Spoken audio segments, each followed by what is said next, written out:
Hello, everyone. Welcome to another episode of Grappler Union podcast. On this episode, we have Carlson Gracie Jr. in studio. Carlson is a 6-degree black belt under his legendary father, Carlson Gracie. Enjoy. It ain't the 6 minutes.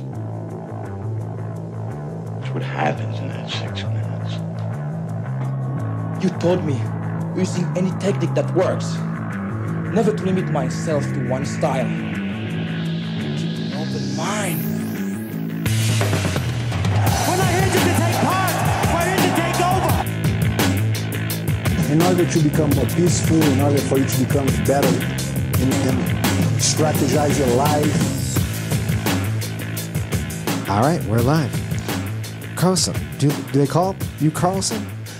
Or do they call you junior, professor? How many names do you have? How many nicknames? Well, people call me Carlson, Carlsinho, like a little Carlson. They call me junior, sensei, master, teacher. Anyway. You answered it all. They look at me and they show up and say, hey, hi. I say, hi. You know, like, I always welcome everybody. You know, I believe a person like me should be showing good example to people, right. Special in the part of welcome people, you know? Right. You know, so there's no reason to be cocky or be better than anybody. Right. Because I'm not, so that's all. Yeah. That seems to be the Jiu-Jitsu lifestyle. Like everyone seems to be, you know, on that level of like, be respectful, because every one of us in this room have all been humbled in our life by just training jiu-jitsu and meeting other jiu-jitsu competitors and trainers and stuff like that. Yeah, I always explain to people like I can't say I saw everything because I'm not that old, but I be between the mostly of the parts of I mean, at least involved with the evolution, you know, literally, even before I born, Carlson Gracie Jr was massive, strong. Back here, you know, it was like many fighters and black belts under my fighter, people never even heard about. And they're extremely tough, like seriously tough, like in the different level. Right. Not, you know, back in the days, Jiu-Jitsu was a different approach. Usually people show up because they have some problem, like in the beach or in the corner of the house or in the school. So they're looking up for protection, right? A way to defend themselves. And the Jiu-Jitsu is most realistic on that because you fight standing on the ground, even not people do too much today. Believe it or not, Jiu-Jitsu is an art of combat. It's not developed as a sport. So they have the different ways you can learn on the self-defense, which one people don't like. But the self-defense is a good introduction for the person start learn how to go for takedowns, you know. So you can block a punch, take the guy to the ground, or escape for something, take the guy for the ground, or block something, do a throw. So it's a good introduction. Not many people like it, because they say, this doesn't work. Yeah, because now people have a different point of view. But if you get the person who doesn't know anything, they're very predictable. So if you take somebody down and start punching him, what is he going to do? He's going to turn it back, and you're going to choke him. So, this doesn't work. But, you know, you first have to get him to the ground, and control him, and this and that. So, like I said, so me, I'm coming for the time where everybody show up in your school and say, oh, you know, I have a problem. I can't get out on the street because this kid want to beat me and this and that. So they want to learn how to protect themselves. And they start seeing very successful in karate, taekwondo. Nothing against that. They have the, you know, the goals and the, you know, where they can be used for. But in the fight, you know, real fight, you know, you train 100 times a punch or a kick, and when you land, the guy is strong, is not going down, he reach you and grab you, and that's it. So that's when we start. Right. So we just accelerate the process. We just close the gap, take to the ground, and control or damage the person. So then it's become more popular when the federation was developed. Back in 1973, we started the first tournament in Rio de Janeiro. It was pretty rough. It's like almost MMA, but with a little bit of rules. Everything's allowed. So many things people criticize nowadays. Oh, you should not do like the batistaca, they call the slam. Ah, yeah. Legal back then, right? Oh, yeah. Many people win matches with that. I know so many people. So I'm going to let him triangle me. I'm going to slam him, and he's done. And it happened. Wow. So we need to learn stuff like prevent to that. Right. Nowadays is a little bit no more, oh, you can do this, not. Well, you should learn because, if, like I said, different point of view. Right. If you're going to triangle somebody in the street, like you said, you allegedly are a fighter. Right. You do a triangle, you're going to expect he's going to lift you. Yeah. And slam you on the floor. And if you don't know how to defend, there's going to be a problem. Yeah. So this evolution is great. It's becoming more business, more business oriented. People love it to do it. It's fun time. But back in the days, it was a whole different thing. Like people show up and. When did that transition happen to becoming? Is it because it became a bigger and people tried to create the sport of jiu-jitsu, and then through that sport, the old school, I'll put that in quotes, became kind of like secondary as opposed to being primary? Because now it seems the sport is the primary objective of jiu-jitsu, and the self-defense is now the secondary, when it should maybe be almost in reverse, right? Okay, so let me tell you my point of view. Sure. My point of view is this. When people show up in your school, they want start training, okay? So they start training, and then we, try to help them to be comfortable. Mm-hmm. So, you start doing self-defense and this and that, but people like to go for tournaments. The community is bigger now with the part of tournaments, and that's becoming primary because it's easier to sell. And that's always I tell people when they say to me like, oh, what do you think? I want to train and do this. I say, look, when you sign up in the jiu-jitsu school, it's like you sign up for college. Because when you get your black belt, and if you have a good instruction through the time, you graduate and you can get a good job. So that means you're going to execute well. So you get your black belt certified for some good organization, for a good teacher. And allegedly right now, everybody looking for IBJJF. So if you certify for IBJJF and you open your school, whoever involved in jiu-jitsu, first thing they say, oh, you certified by IBJJF? Yeah? I don't have one diploma in my academy. I keep it all in my house. But they know who I am. Right. But everybody wants to have a. And who you gotta graduate for. So that's all about who teach you and how you do. And then when you get your black belt, you actually gotta have to be under somebody. But if you have your third degree, you can do your own. So you actually doing the college and the post-graduation, and then you can go your own, right? If that's your will, right?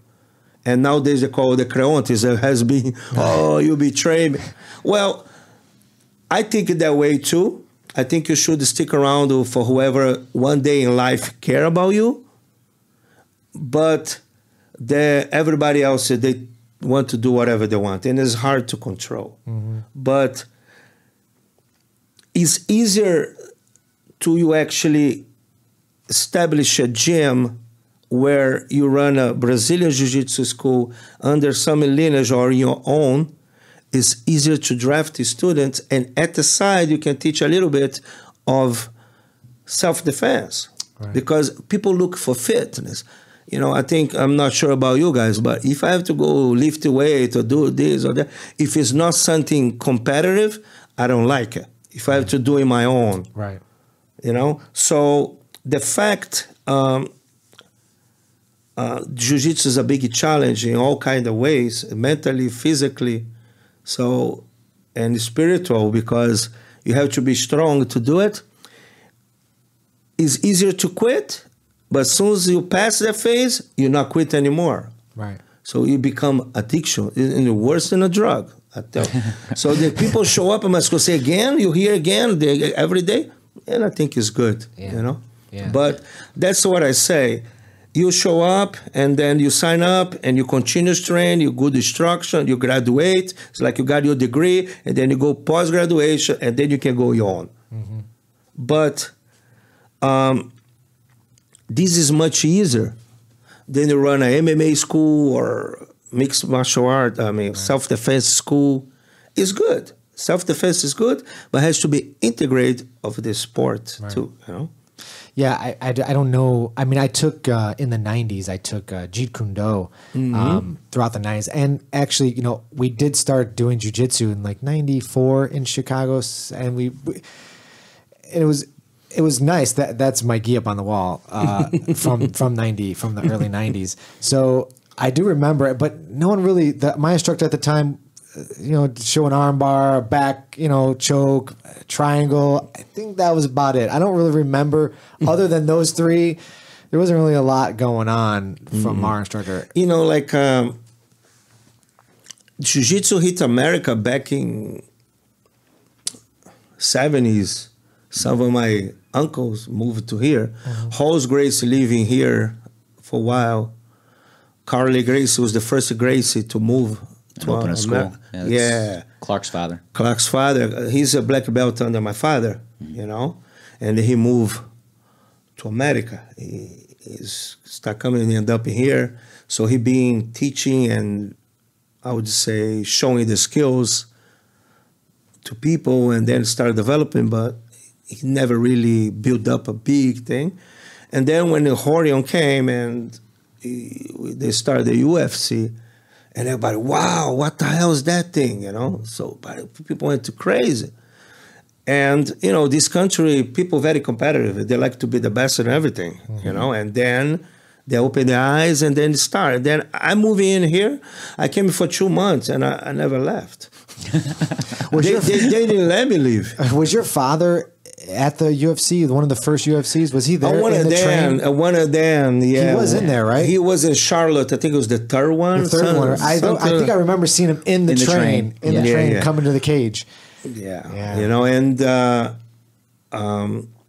then after my father said, oh, you know, Junior, come to America. I have a fight for you. I said, okay, so I'm coming.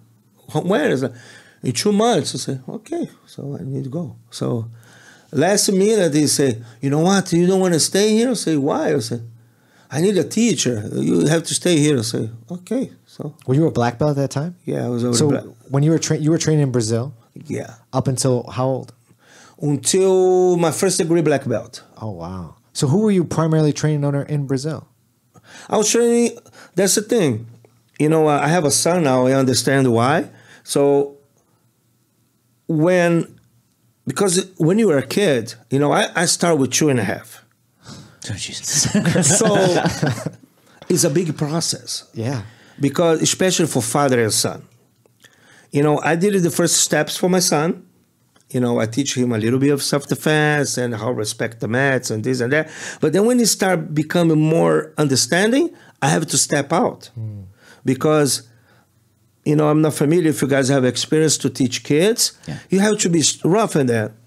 And then, not rough, I'm saying you have to be severe. Yeah. Otherwise, everything go out of control.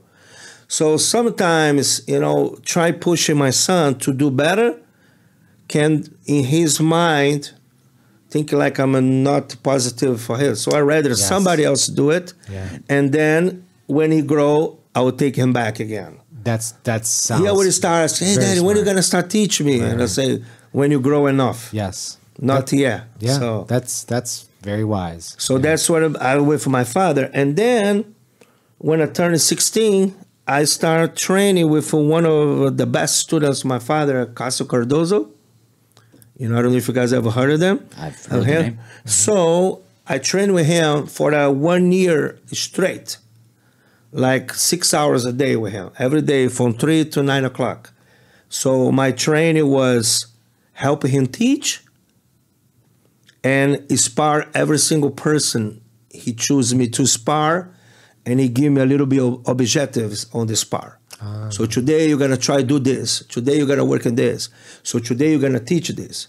Today you're gonna do this. So every day for 1 year. Then I think I'm the shortest blue belt ever. I got black. I stayed blue belt 10 months.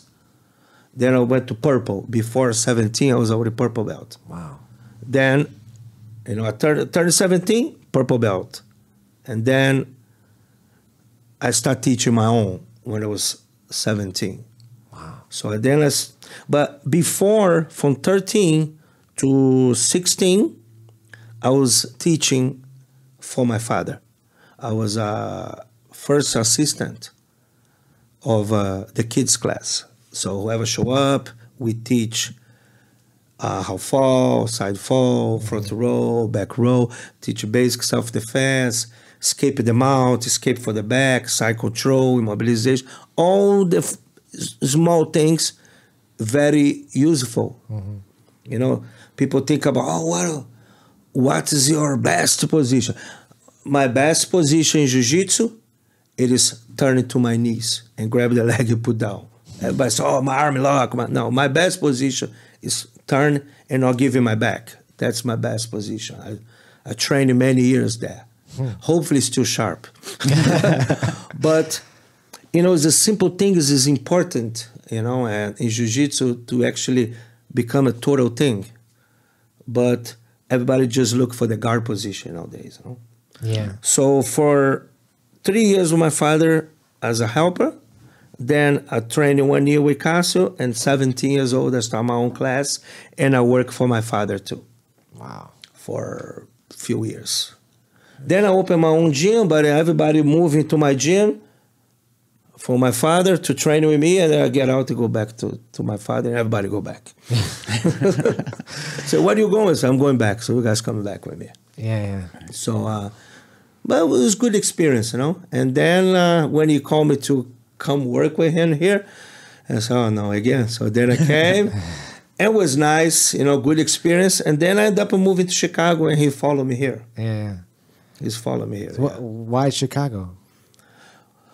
Well, what happened was my daddy decided to kind of go back for a little bit to Brazil, where I was in California doing not much, and I didn't like too much California. No?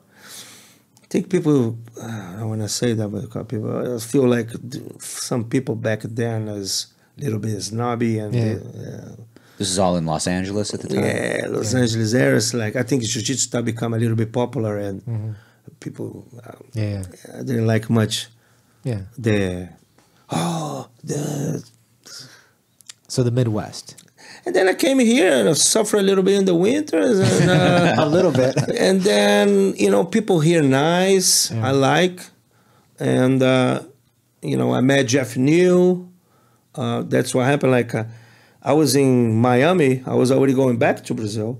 I left in California. I stayed a little bit in Miami.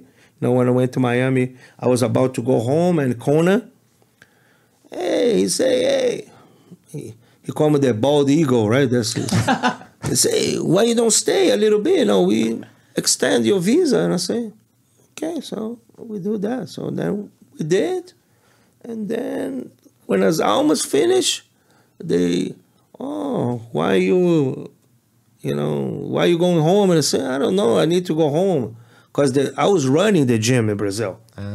So it was my father first would pull me to California, then the people in Brazil, hey, when you coming back? Right. I was the only one who could keep in control, Because, I don't know if you know the history of my father's gym. Nobody used to pay.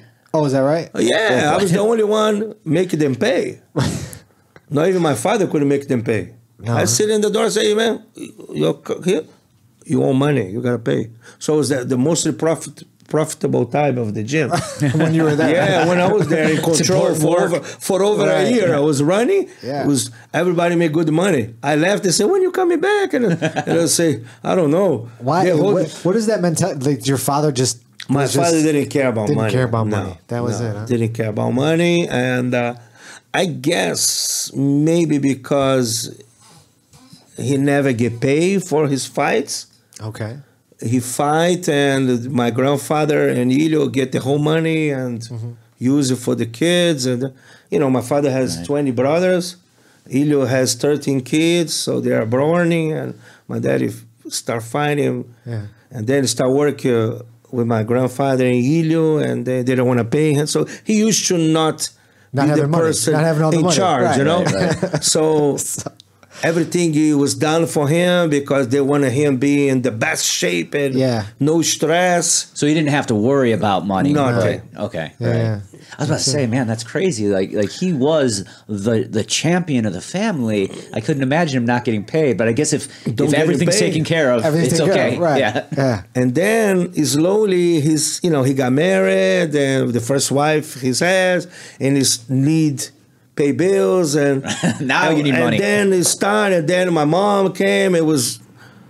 My mom has to go there, charge. Hey, where is my husband money? Break all the trophies. How many siblings do you have? I have 2 sisters. 2 sisters. 2 sisters. They're older. I'm the youngest. And one for first marriage and one for my mom. Yeah. So Your family is The family tree. Are you worried about the family tree? It's incredible. It's so incredible. And I think, I don't know if anyone's ever approached you to do a Hollywood movie, but I can't even imagine if someone's thinking about doing a Hollywood movie where it would how long it would have to be. It'd be more complicated than Game of Thrones. It would be so complex. I'm trying now. We're doing a small filming here and there. Yeah. Because we planning to do a documentary about my father. Yeah. That's awesome. And we collecting interviews of people and this and that. Just people talk about the stories, experience they have with my father, and a little bit, it's like the unrevealed truth of the whole history people put out there about the Grace family. So it's a lot of missing. Is it? Yeah. Yeah. There's a lot of missing. Hopefully I can do this. Probably going to have to hide somewhere after. Probably some people going to try kill me. So if you guys know any place, please let me know. Yeah. We'll hook you up off air. Yeah. It's a lot of stuff they tell. You probably guys heard. Like one is, Helio Gracie learned Jiu-Jitsu watching. Helio Gracie was so good because he was smaller than Carlos Gracie. He was a skinny guy. And this, you see any picture, do you think Helio Gracie is smaller than Carlos Gracie? I never understood that either. Yeah. Helio does look much stronger. Yeah. So do you think Helio Gracie learned Jiu-Jitsu watching? right. And one day the guy told him, you better than Carlos. And that's just, one person in the family die, the story change. Yeah. Right. So then, other people say, we didn't want to train Carlson because Carlson don't want to share with people. So they don't want to train with Carlson because Carlson training hard. It's not because Carlson doesn't accept the things, because they could train with Carlson. Yeah. I've recently Gabriel Wilcox. Yeah. So he's in from Brazil and he's training with us, and he's little like us, and the amount of pressure he puts on is incredible. He was one of my students too, right? Yeah. Back in the days, he and Sergio Canuto, they trained together. But I left. Yeah. The gym I was working, I left. So he stayed there with another guy, Marcelo Alonso, which one is used to work with me with my father's school. So I say, Marcelo, there's people going there. I don't want to be my daddy telling me I'm stealing his students. So I go back and you take over my place in the gym I was working with. Wow. So, and then Marcelo stayed there. And then right after I came to America, and then Marcelo came too. So, But the pressure that it's just known across everyone I've talked to that trains at a Carlson, the pressure, the heavy pressure is just known for. Where did that style come from? That your grandfather or your father? Like, Well, where did that pressure come from? well, what it was is this. Look, my father, he didn't have much choice of who is going to fight or who he has to fight and how long it was the fight and what kind of fight. So literally, we're in the time where we have to establish a name and prove Jiu-Jitsu is superior. So pretty much taking challenge for whoever. And then my daddy always say, if you are in the top, you are winning in any kind of situation. Like, oh, the guy did, but you know, back then it was a different mentality because it was fighter mentality. So if you're in the top, it's much better than you be in the bottom. Right. But he always in the bottom because he was always smaller, and you have to be able to. So then, when you fight so much in one point, so you start learning the weakness of the point. Mm-hmm. So the guy usually do guard. He knows what type of guard he does, what is his weakness. So he always work in that part to be strong. Right. So with this kind of training, and he started to get the point of view where was the best way to control and to hold, because guard is all about the hips. If you control the hips, that's where the pressure comes. Right. So guard is a simple system, very complex, but it's simple. If you put the knees together, it's no more guard. Right. If you put the knees to the side, it's no more guard. If you put the legs down, it's no more guard. So it's simple things. So more you control the hips, less opportunity for the opponent. You don't let it put foot in the biceps, don't let it put the hooks, Right. and the lasso guard, and this and that. So you start eliminate all that, there's no more guard. So when you start to understand the system of the guard, and then you start to understand how the guard work, then you understand how you should pass. Mm-hmm. So, you know, my daddy don't have much opportunity. He train with anybody. You know, one type of training he used to do is he go to the Mariners troop. They line the 20 strongest guy, and you have to fight each one 3 minutes, no stop, for 1 hour. That's one type of training he used to do. I think once a week or once every 2 weeks. Like strong, tough guys. And the trainer was these guys. He can do anything you want in you. You just have to control and submit them. Submit you, we continue. No, you out. You know. Right, right. Otherwise, 20, you probably submit in 10 minutes. But submit 1 time, 2 times. And this, you know, progressively, you develop a strong technique, and you have to start learning how to control people. Otherwise, after 10 guys, they send you a big bull guy, and if you don't have the proper technique to eliminate his power, Right.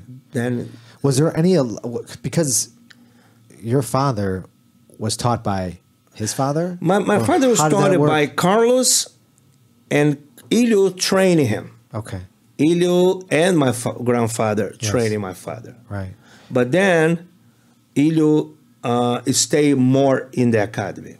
I see. Yeah, but we have a different members in the family. People never mention. Oh, really? Yeah, it's very tough too. You know, like George? George was a beast, super beast. My dad used to tell me, man, George was an animal. And he was the fighter. Yeah, he was the for fighter of the family. beforehand. Yeah, but according to my father, Ilio was more focused. I see. You know, more focus, and George like a little bit of nightlife, and Yeah. Okay. Yeah. Sure. you know what I mean. So Those, like, those distractions, yes. but like from the beginning, what's fascinating to me is because there's so much trial and error. Even nowadays, you're like, you look at something, you're like, wow, how do I pass that? Oh, I can just Google it, and that's how I do it. But back then, No, it doesn't work that way. That's why I always tell people, look, they say, Alliance champion, Atos champion. How many schools they have? Because whenever you become world champion, more schools want to be under you. So your lineage or your group is just getting stronger. So the possibility of lose is very rare. Right. Okay. Back in the days, we dominated for almost 20 years. Okay. And everything was just one small gym. So is every single tournament we win. Sometimes, we have a first and second place in every single bracket. I remember the group I grew with, we used to get first and second place every single belt. So we get clean off so if we are in the blue, everybody purple, brown, same thing. Yeah. And then start opening the sport, and things split, and then money come in, UFC, Abu Dhabi, Pride, this and that, Right. and people started spreading. Right. Each one, I can do by myself, and then. So that's why now they are kind of control with the rank with the belts and this. They make sure whoever compete, they want to sign somebody responsible for they know where you come from. But back in the days, every single person, I'm black belt, and put the diploma. And, That was it. Right. So now it's more control, which one thing is nice, Yeah. It's nice to be special for the people living from that. Yeah. Now, also, what I remember is that when you had Vitor Belfort come up, but he was Victor Gracie initially. They try. I think he was too old for that. I'm not sure what happened, but yeah, Vitor was a very tough kid. Yeah. He was super talent. Yeah. I remember training Vitor. He was just allowed to do jab, nothing else. That was it? If he throw a punch, I think he probably ripped my head off, I guess. I used to be, believe it or not, when I stopped competing, I was a featherweight. I compete one time lightweight and absolute, so I did it well. But my weight was featherweight. I just want to fight somebody in the lightweight, but he didn't sign up. And then when I came America, I have a car accident, and that's why I stopped compete. My body was messed up still until today. If people know me, I walk a little bit funny, but I think it's doing much better than I thought it would be. Yeah. But what kind of car accident was it? It's total both, and I didn't broke anything, but my pelvis and my neck is kind of messed up. Yeah. And I broke the steering wheel with the body because I was in a car and I look up at my friend and I say, look, is a car coming? Oh, he will stop at the stop sign. I say, he will not. I don't believe it. I saw the car coming with no lights.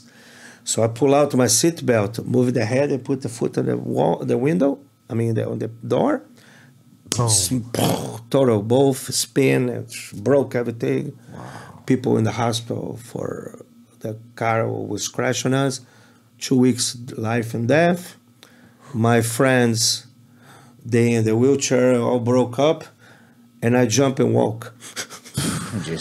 And the doctors arrive and look and say, "Who's the guy where's the guy was in this seat?" He said, he's walking around. How? How he walk? They pick me up, put me and tie me up. Yeah. They say, you didn't break anything. I said, I'm fine. Right. So I start walking around. I said, doctor, I'm stronger. I used to get beat. I said, no, you still.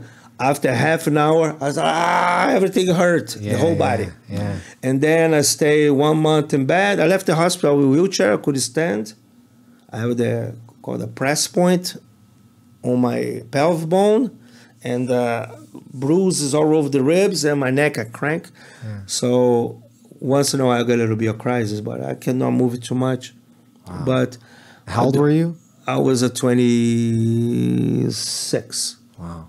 Right after I fought in America in the MMA. Yeah. Right after. And then I was, back in the days, I was supposed to do Abu Dhabi and do Pride and a rematch with the guy, even he don't want to keep chasing him. So tell him I want to fight him again. But then I have a car accident and then say, you know what, forget it for now. Right. Man, it's crazy.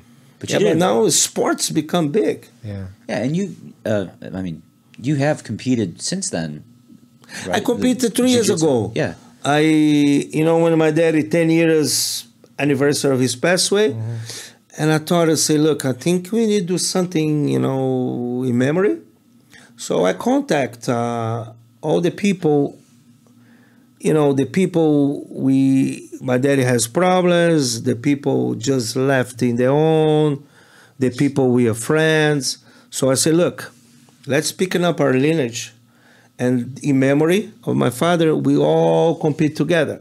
So I put together the whole team, I organize everything, all the paperwork, all the team, I organized the team, team A, team B, team C, and we won the Master Awards, female and male. Wow. So I told people, see, we prove we're still the best team. Yeah. And it's just a matter of bad organization. Right. Like my father and never businessman. I will not say I'll keep the team together because nobody knows life. Life every day is a different day. Sure. So I don't know if I was in his position, if I could keep everybody together. Yeah. And I say, well, I know we all have differences, so let's put this at the side. We do this now, and people ask me, what is going to be after? I say, after, each one go your own again. It's just a memory as respect and honor. And then we did, and it was great. It was a great time. It was a great moment. We all together, and it was good. It's still a few people didn't want to be involved. I don't know why. We could have more competitors, but some people. But that's okay. Right. But you guys do have an incredibly large organization across the whole world. I mean, I don't even know how many schools. I don't count because it's a jinx. So but who will know this better would be my niece because she worked for me, so she know that better. But right now we start a new project in Brazil. Okay. We have 70 new schools in the last 9 months. Wow.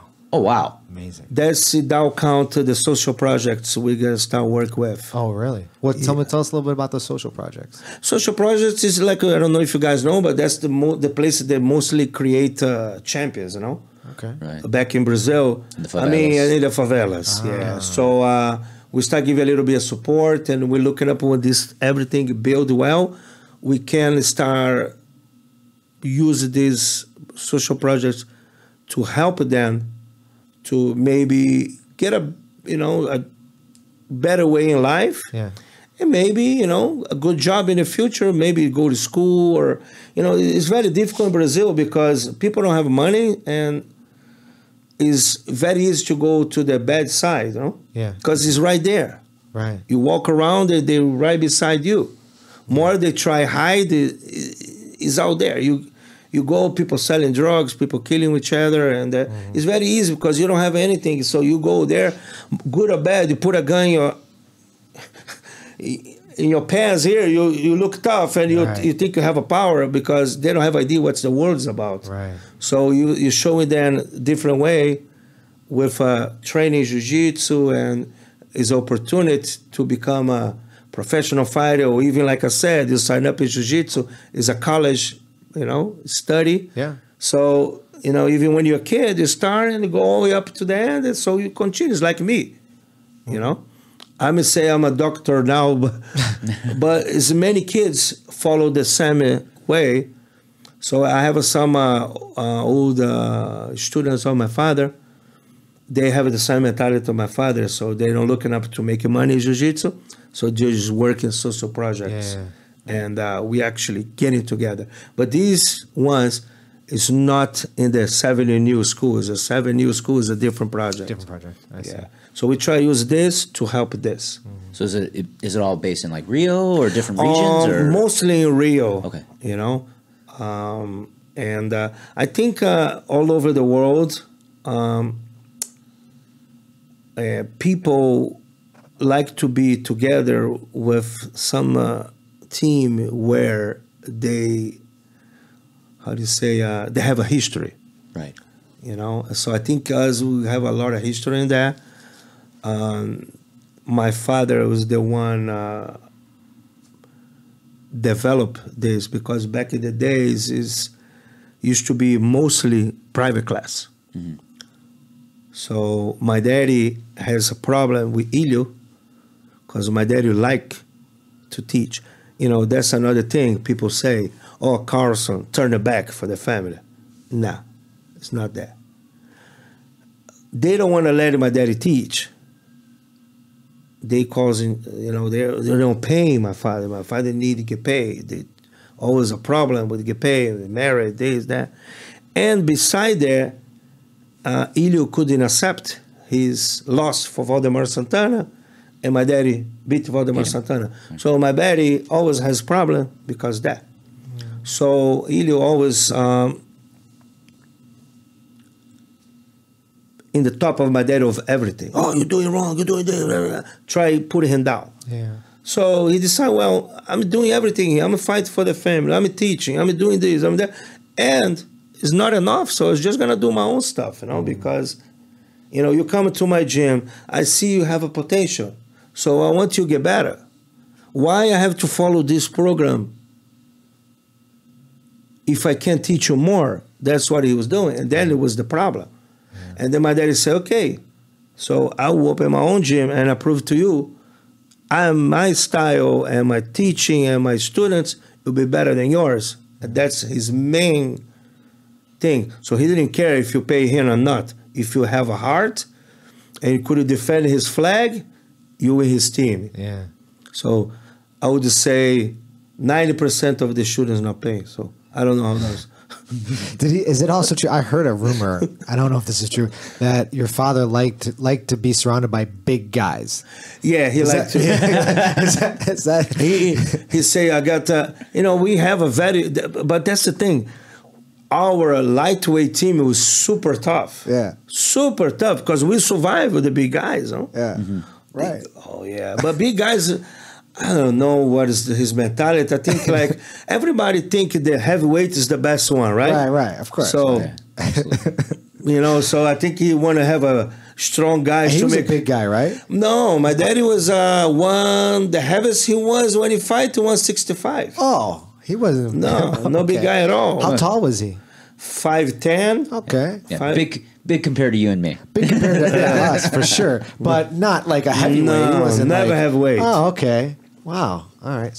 So Helio was also. They say he was a skinny. Yeah. All market. Oh my. Yeah, but anyway. But your grandfather, he was, because every picture I see, my grandfather was smaller. Small. Yeah, he looked small. Right. Yeah, that's why I never could understand some of those. It just didn't make I'm looking at this picture and it doesn't make any sense. Doesn't make any sense the way they tell. Yeah. Well, if your only knowledge of him is when he was like a 90-year-old man teaching in California, you probably could believe that pretty easily. But I've seen the old pictures too. So. Right, yeah. So like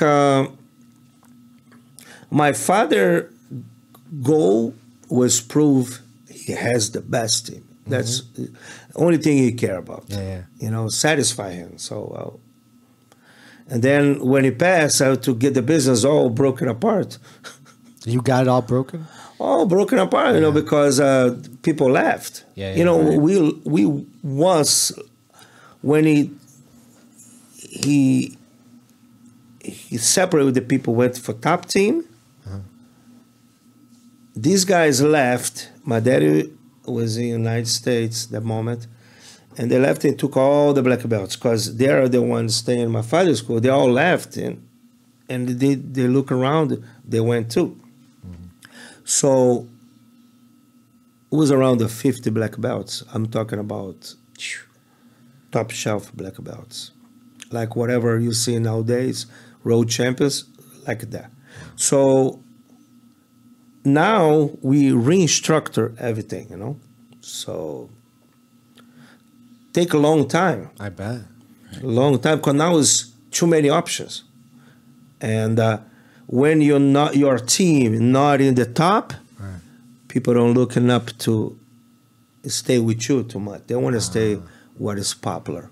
I see. But we do good job all over the world and growing and strong, but solid, not in and out. That's something. Did you have to go to school? Did you go to school for that? or is this something you just picked up from experience? Like experience. How to bring all and trial and error? I'm assuming. Well, first we look at who's the person on and what kind of job they do.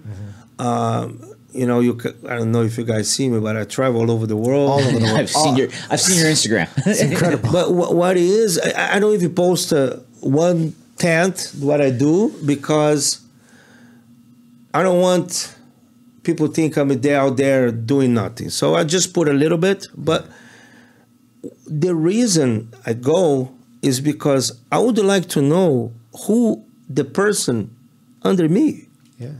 Right. And I have to see with my own eyes, at least one time, to make a decision if you actually should or not stay Everybody look for making money, but money is not the most important. Right. Your reputation is the most important. If you have somebody in your team where they preaching wrong things and they small things, I for me is not acceptable, So I have to go to see with my eyes who the person is, because one thing is an email, one thing is a phone call, Right. and another thing is in person. You spend a few days with the person, you get to see who he is, Right. how he acted through the things, and then you can figure out, after you deal so many times with that situation, Right. you have your own conclusions about who the person is. Right. And then when you start developing, depending on the area, you have to start choosing who's going to be the leader. And if you don't know anybody, how you going to tell you the leader of this area, who? Right. Right. And it's slowly built. And then when you build, you say, look, you take care of this for me, and I come here. Whenever somebody come in, he filter and come to me, and I say he want to, Carlson, this guy want to be part of the team, and it's okay. Who he? How do you know him? You ever come to school? So, oh no, it's okay. Tell him start coming, Right. and this and that. So he's temporarily associated with us, and if he's fell through this time, we just move him out. Right. So we give opportunity, and if you don't fulfill the obligation, so. Right. But a lot of people think about you pay you good. So. Well, your passport, you get a new passport every year. Is that true? Oh, I'm an issue right now. I have 2 pages. I have to get a new one. So. Oh God. That's so Yeah, crazy. and I made my plans. I'm planning, to try compete next year again. Oh, okay. Okay. Cool. So at first of the year, because people say, how do you organize? I say, I organize 6 months before. At first of the year,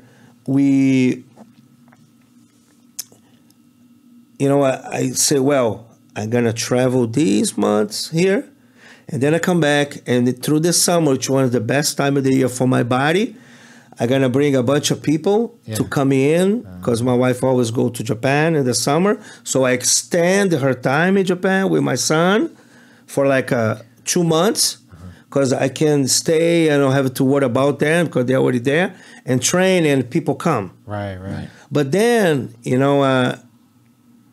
after 13 years, we actually, I don't know if you guys saw, we've been discussing with the government in Rio de Janeiro to put a statue of my father Yeah. I Oh, saw right okay. beside the academy.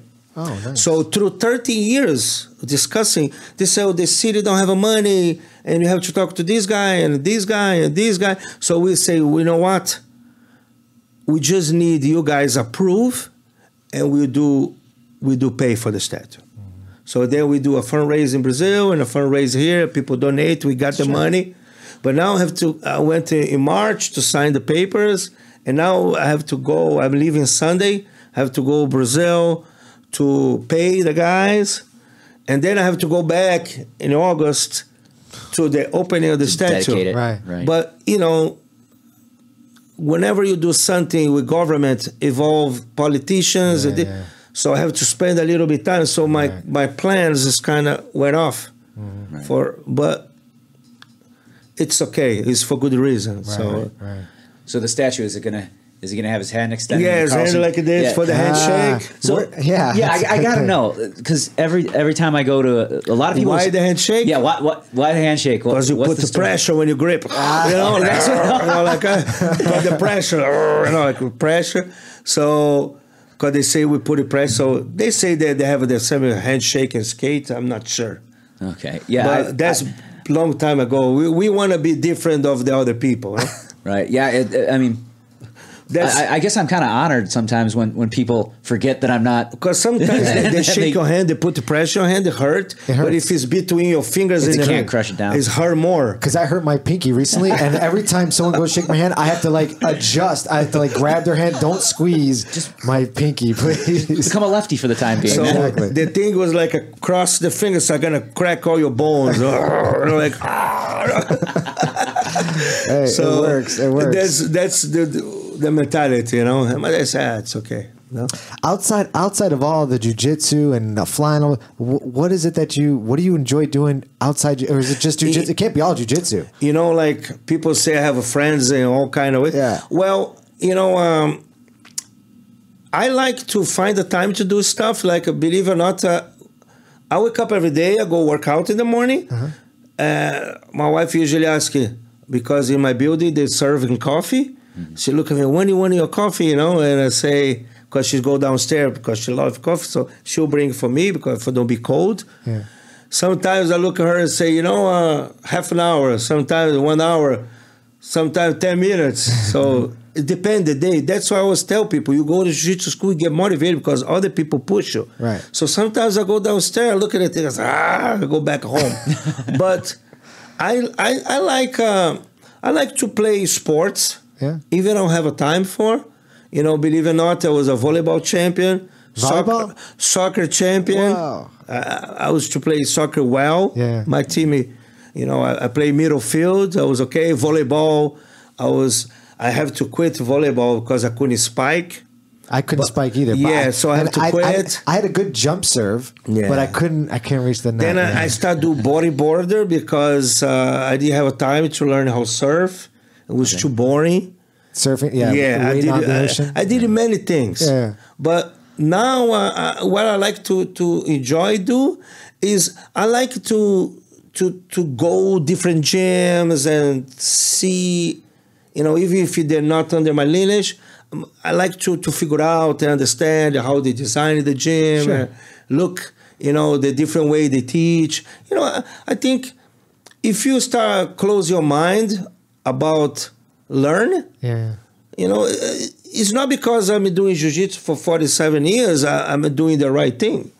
It's other people doing the right thing too. Right. So I like to see and understand and why, and I talk to people and I visit many gyms. Yeah. If I see a jiu-jitsu, if I walk around the street and I see jiu-jitsu, I walk in, how you doing? They look at me.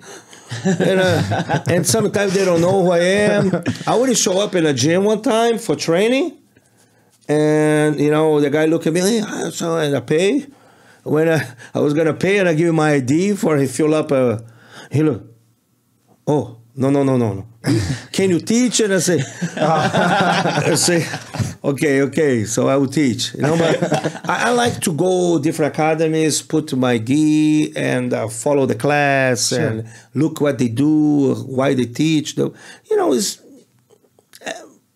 to see, you know, to bring it up with something different. But I have my way to teach, and they wanna learn from my father, and for the beginners and for not beginners anymore. Mm-hmm. But believe it or not, I believe everything is the same. Beginners and advanced. Okay. The beginner is the guy who doesn't know about his body. The not beginner is the guy who starts to understand about his body.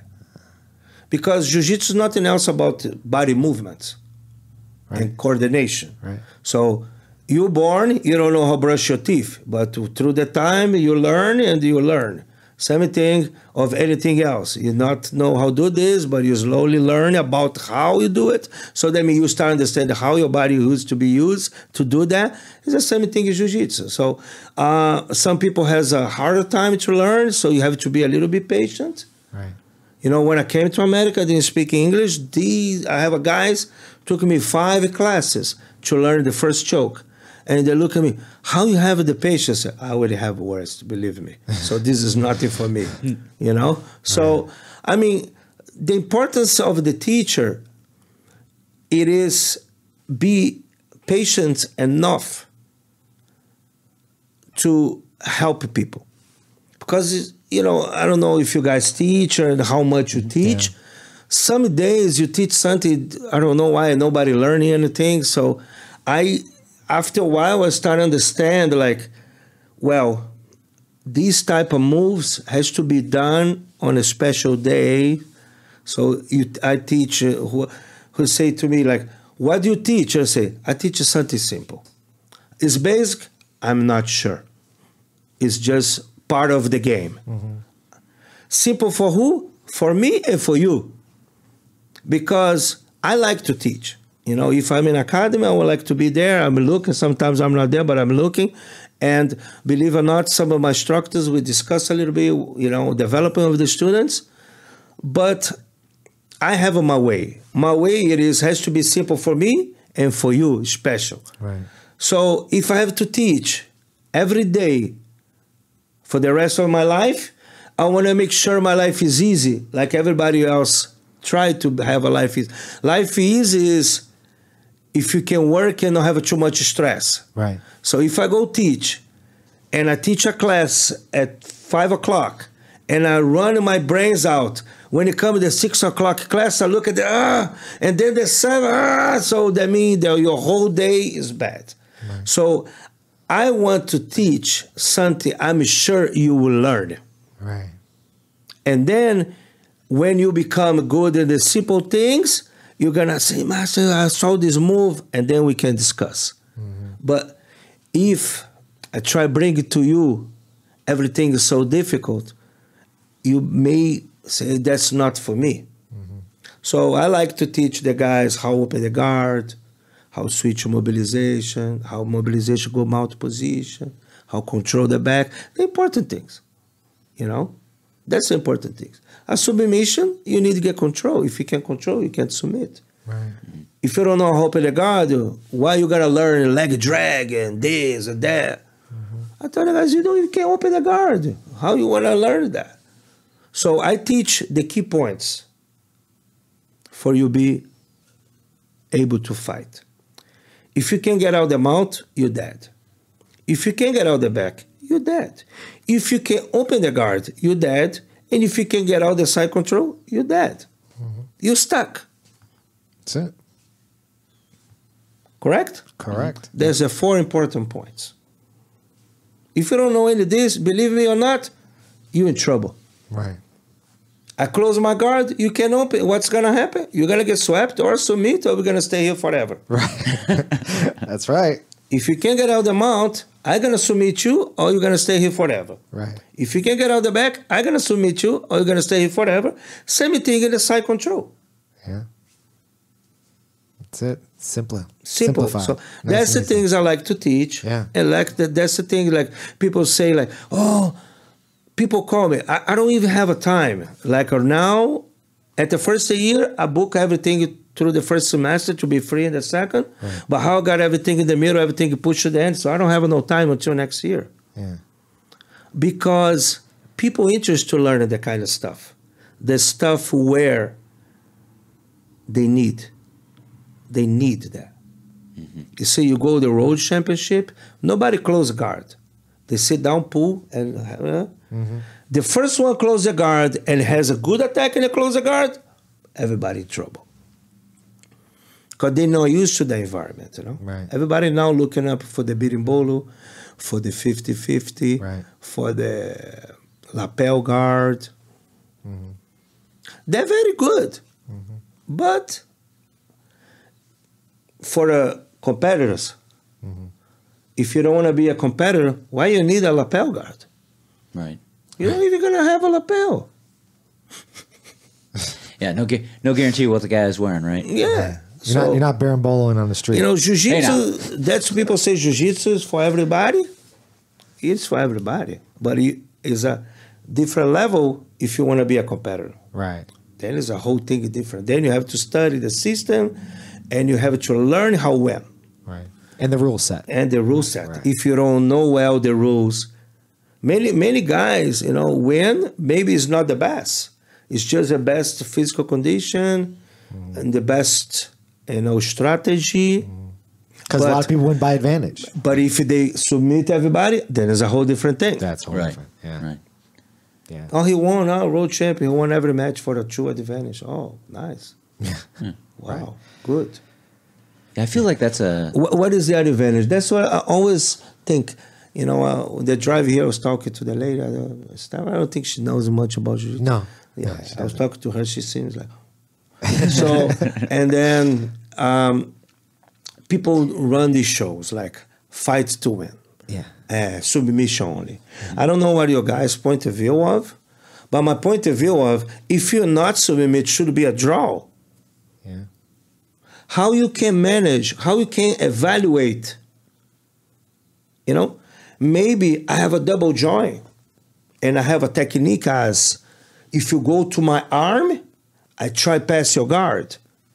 But you just stretch my arm, but I'm not going to tap at all because I have a double joint. And I almost pass your guard. How you can evaluate that as a almost submission, and that's why you should win for the submission only. So it's not submission only, right? What do you think?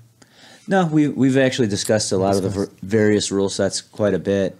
Metamoris was very good about that concept where if there was no finish, there was effectively no winner. Right. And the only downside to that I saw was the crowd seemed to generally be displeased with that result. Yeah, they're like, there has to be a winner in their mind. So that's why I think everything's gone to either some type of overtime rules like EBI or some type of judge's decision. It's very difficult to do that, you know? So, I fought a guy. I got his arm 5 times. And then after 5 times, my daddy said, look, he not tapping the arm. Look his arm, grabbing his neck. And the moment I grab his neck, he tap. The moment, that's it. And then, I mean, it's good for the show. You know. So what do you think is the best? You think no time limit? Just make sure there's a winner? If it's submission only, that's the name, you know. That's it. No time limit, right? No time limit, but then it's... Yeah, it can be an hour long matches. Have to put a bunch of matches. I think, I don't know, maybe they should get some kind of... how do you say, evaluation? Because people very smart. Yeah. If you are a competitor, you start just grab somebody's neck and pretend you're choking. Yeah. Because it's like I said, like you guys told too, like experience. You get experience, you know how to use through the rules, you know? Right. Yeah, you use that rule set to your advantage. It's the same thing like when I go and teach seminars and teach classes in different places. Sometimes I go 3 weeks straight. And then they say, how you do? And I say, I do like a rock band. It's like whatever music I'm going to play in that day is going to be played for 3 weeks. Same concert. Same one. Of course. Yeah. You have to prepare. So right now, believe it or not, I'm start becoming interested and learn a little bit of the system of 50-50. Okay. I'm starting. I look away. I will not say I regret, but I just say like, I hate this stuff. But then hate this stuff is not good for my students. And I start think I should not hate this stuff because hate this stuff, I got to hate it more because then my students be in trouble. Right. And then I say, well, I should start learning this. So I'm slowly. Beating bolo, I don't think I can because of my neck after the car accident. So I can't do it. But I'm starting to get a little bit interest on these 50-50 and a little bit in the lapel. Okay. Not too much. Yeah. It's just because they start evolving lapel on the 50-50. Before it wasn't. Now with the system in lapel on the 50-50. Right, there's more overlap. Yes, more trouble. And I think I should expose myself into that a little bit. So I'm looking for learning that. Right. How do you feel about teaching Leglocks? I think it's good. What do you think about teaching Leglocks to people who are not brown belts, but like white, blue, purple? Well, if you have a crowd in your school where they go the type of tournaments where they're allowed to do it, you should orientate them to learn the kind of system, but explain to them, if you're going to do this, you have to tell your partner that's what you're going to do if you're not in the level. Right, exactly. You know, when I said to you at first about my training, when I was training with Carlson Cardozo, was this, like, you know, today we work in this. So when you're gonna roll with somebody, you look at them and say, look, we cool about if you do this, can we go 2 holes, you know? Sure. Like, because otherwise you become a person, people don't want to be with you. Right. You know? Yeah. Oh, this guy, you know, he start going to people have this mentality about foot lock and knee locks. Oh, this. We back in Brazil, we didn't use that much. Like was two branches: the people in the suburbs and the people more in the south zone. South zone was the Gracie style. Was my father, Ilio, whatever. So we do more top body. Okay. The suburb people, they go more footlock, toe holds, and knee bars. So different kind of point lineage of development. Mm-hmm. But now everything is unified. You need to know everything. If you, it's like I just mentioned, like I think I should expose myself a little bit of these new things, because if I plan to do this the rest of my life, I have to know. They're not going anywhere. I'm not going to change my job, so I have to expose myself. A few years I start working a little bit with Lucas Leite on the half guard. My students love it. He came 5 times to my school, and he looked at me. What I should teach? I said the same thing of last year, because they didn't learn anything. So just go back again for the same thing. Reinforce. So bring it to your students the best quality. You know. Right. So. Then now I'm start getting a little bit more interest in lapel and 50-50. So I have this guy under organization back in Brazil. They are from the prime team, Juan Lopez. He's a rooster weight. Not many people know about him, but he's a good guy. He's doing good work, and his team, they are tagged with us back in Brazil. Mm-hmm. So it's my 50 years old birthday come. So I invited him to come spend some time with me. He's going to be teaching a class in my school on my birthday. Oh, wow. And he's going to stay with me. So we're doing a trade. I pay his ticket to come to America and train with us. And I will learn a little bit with him, and I teach him a little bit. And I told him I'll pay for him to stay and everything. And for my students, get a little bit experience and training with him. And then Natiele Jesus is coming too. She just won the class weight absolute. Yeah. Last time she came to Chicago, they called me for her sponsors to do a seminar with her. I didn't know her. I said, look, Natiele, let me explain to you. My life, I like to organize stuff way before. I can't come for a travel, show up here like week before. Actually, that day I just, they changed the date from Chicago Open, and I have to change all my travel and come back. Yeah. Because I was coming back 2 days after, but then they switched the days and I came back. So I told her, I said, look, I can't organize a Santa show up today here, straight for the tournament, Saturday, and Monday I tell the students there's a seminar, So I say, look, you can come in, teach a class, but whenever I have some nice event, I invite you, Mm-hmm. She's a great girl, and I like her. She's a very motivation, and she work hard for, Yeah. So when's your birthday? July 27th, next month. Coming up fast. That's crazy. Well, mine's July 26th. So one day before. One day before. One day before. Practically the same person here. Practically the same person. Both Leos. Yeah. So I organize this party. They will come and train with my students. I'll pay all the expenses, and they agree with. So what are your plans for this party? Party we will training. Yeah. Yeah, so just everyone's walking around in a gi? They will pay for, because for the seminar they will pay for, right? Because I have to pay for the expenses. Sure, of course. And then they will come and they will learn a little bit, and then we have a sparring session in the end. Mm-hmm. And after we probably go to the corner, maybe get a beer and a burger, maybe something like that. I'm not sure about that. So you're going to be doing 50-50 for your 50th? Is that? Yes. There you go. 50-50 for my marketing. 50th. There you go. I mean, I learned a little bit with some people here and there, but like I said, I like to see the different ways they do stuff. And one is for part of the team, and people like him. And he work hard, got a good students and training. Mm-hmm.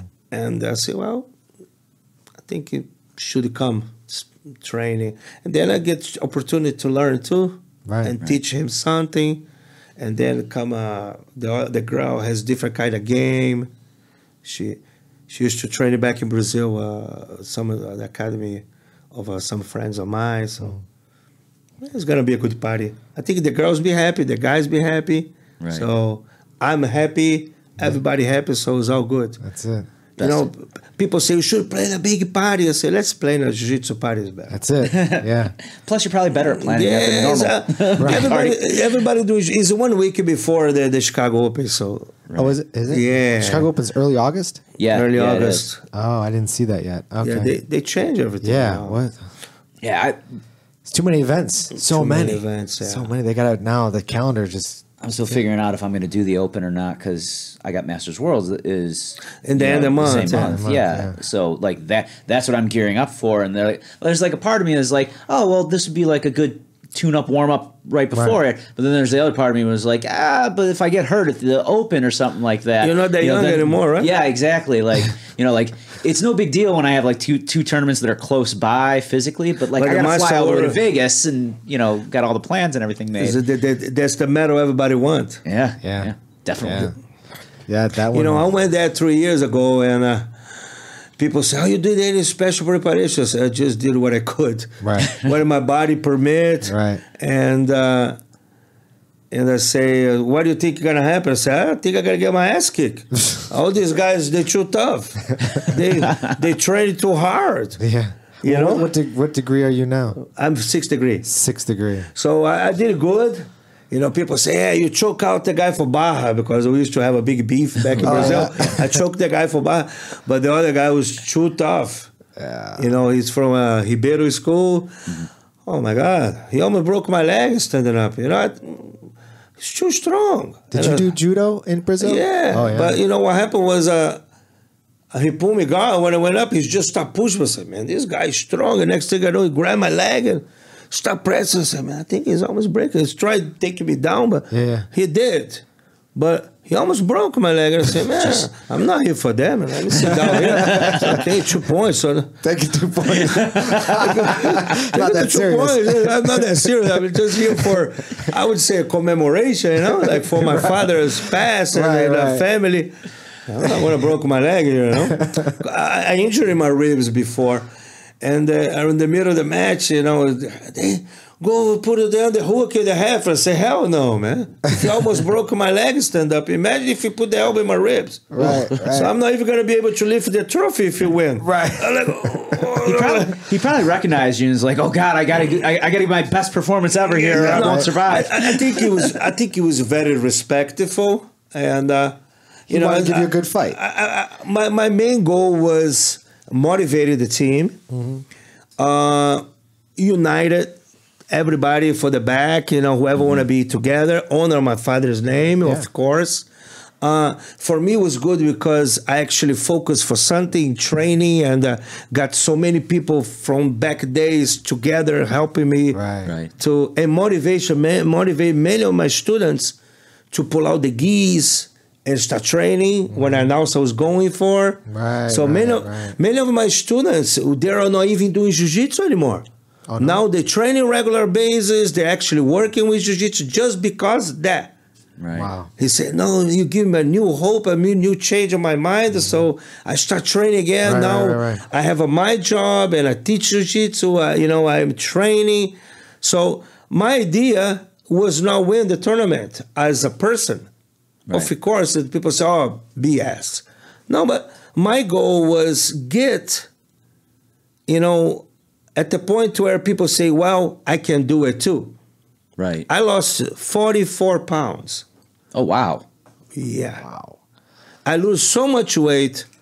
I was 15 pounds lower than the class weight I signed up. I was in the bottom, the top of the lower class. Yeah. Right. And I said, the guy said, "Man, you got big guys." I said, "I know. If you see the photo of the podium, the second place is taller than me when they pulled me for the first place." Carlos Terrinha, He was like taller than me. He was in the second place. I can relate to this. This happens to me regularly. So like I was like, I said, man. And people say, oh, you should do this. I say, hell no. I'm here protecting my ribs and protecting my neck. For me, if I don't tap, I'm good. Right. I survived.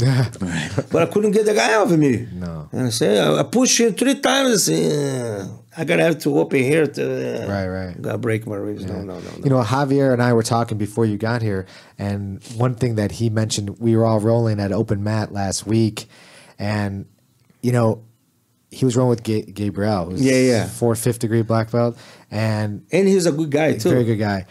And he said, Javier, I'm just talking for you, but he mentioned that he's currently a brown belt. He's got 10 plus years of training, and he's rolled with 1st degree black belts, black belts, 2nd degree. He goes, it seems something 3rd degree black belt and above, it changes. Like he says that it's just something about that. I'm thinking to myself, yeah, I mean, it's just that extra like 9 years as a black belt. Yeah, it's that's the real key there. I think it's just like by the time you hit 3rd degree, you've been in your black belt for 9 years, which is more time as a black belt than many people have trained at all. What is his explanation for that? You know, when you stop mind everything else, that's when you start develop.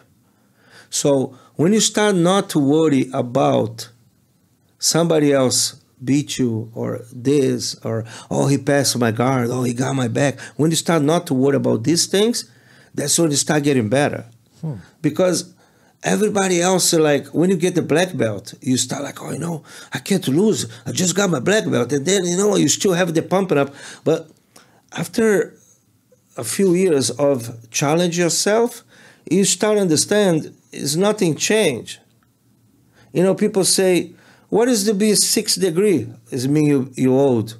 It's nothing to do you better than anybody else. Yeah. It's just you persist in the thing you're doing and you continuously doing, and you're getting old, and you have to start understand how your body is gonna be in a few years.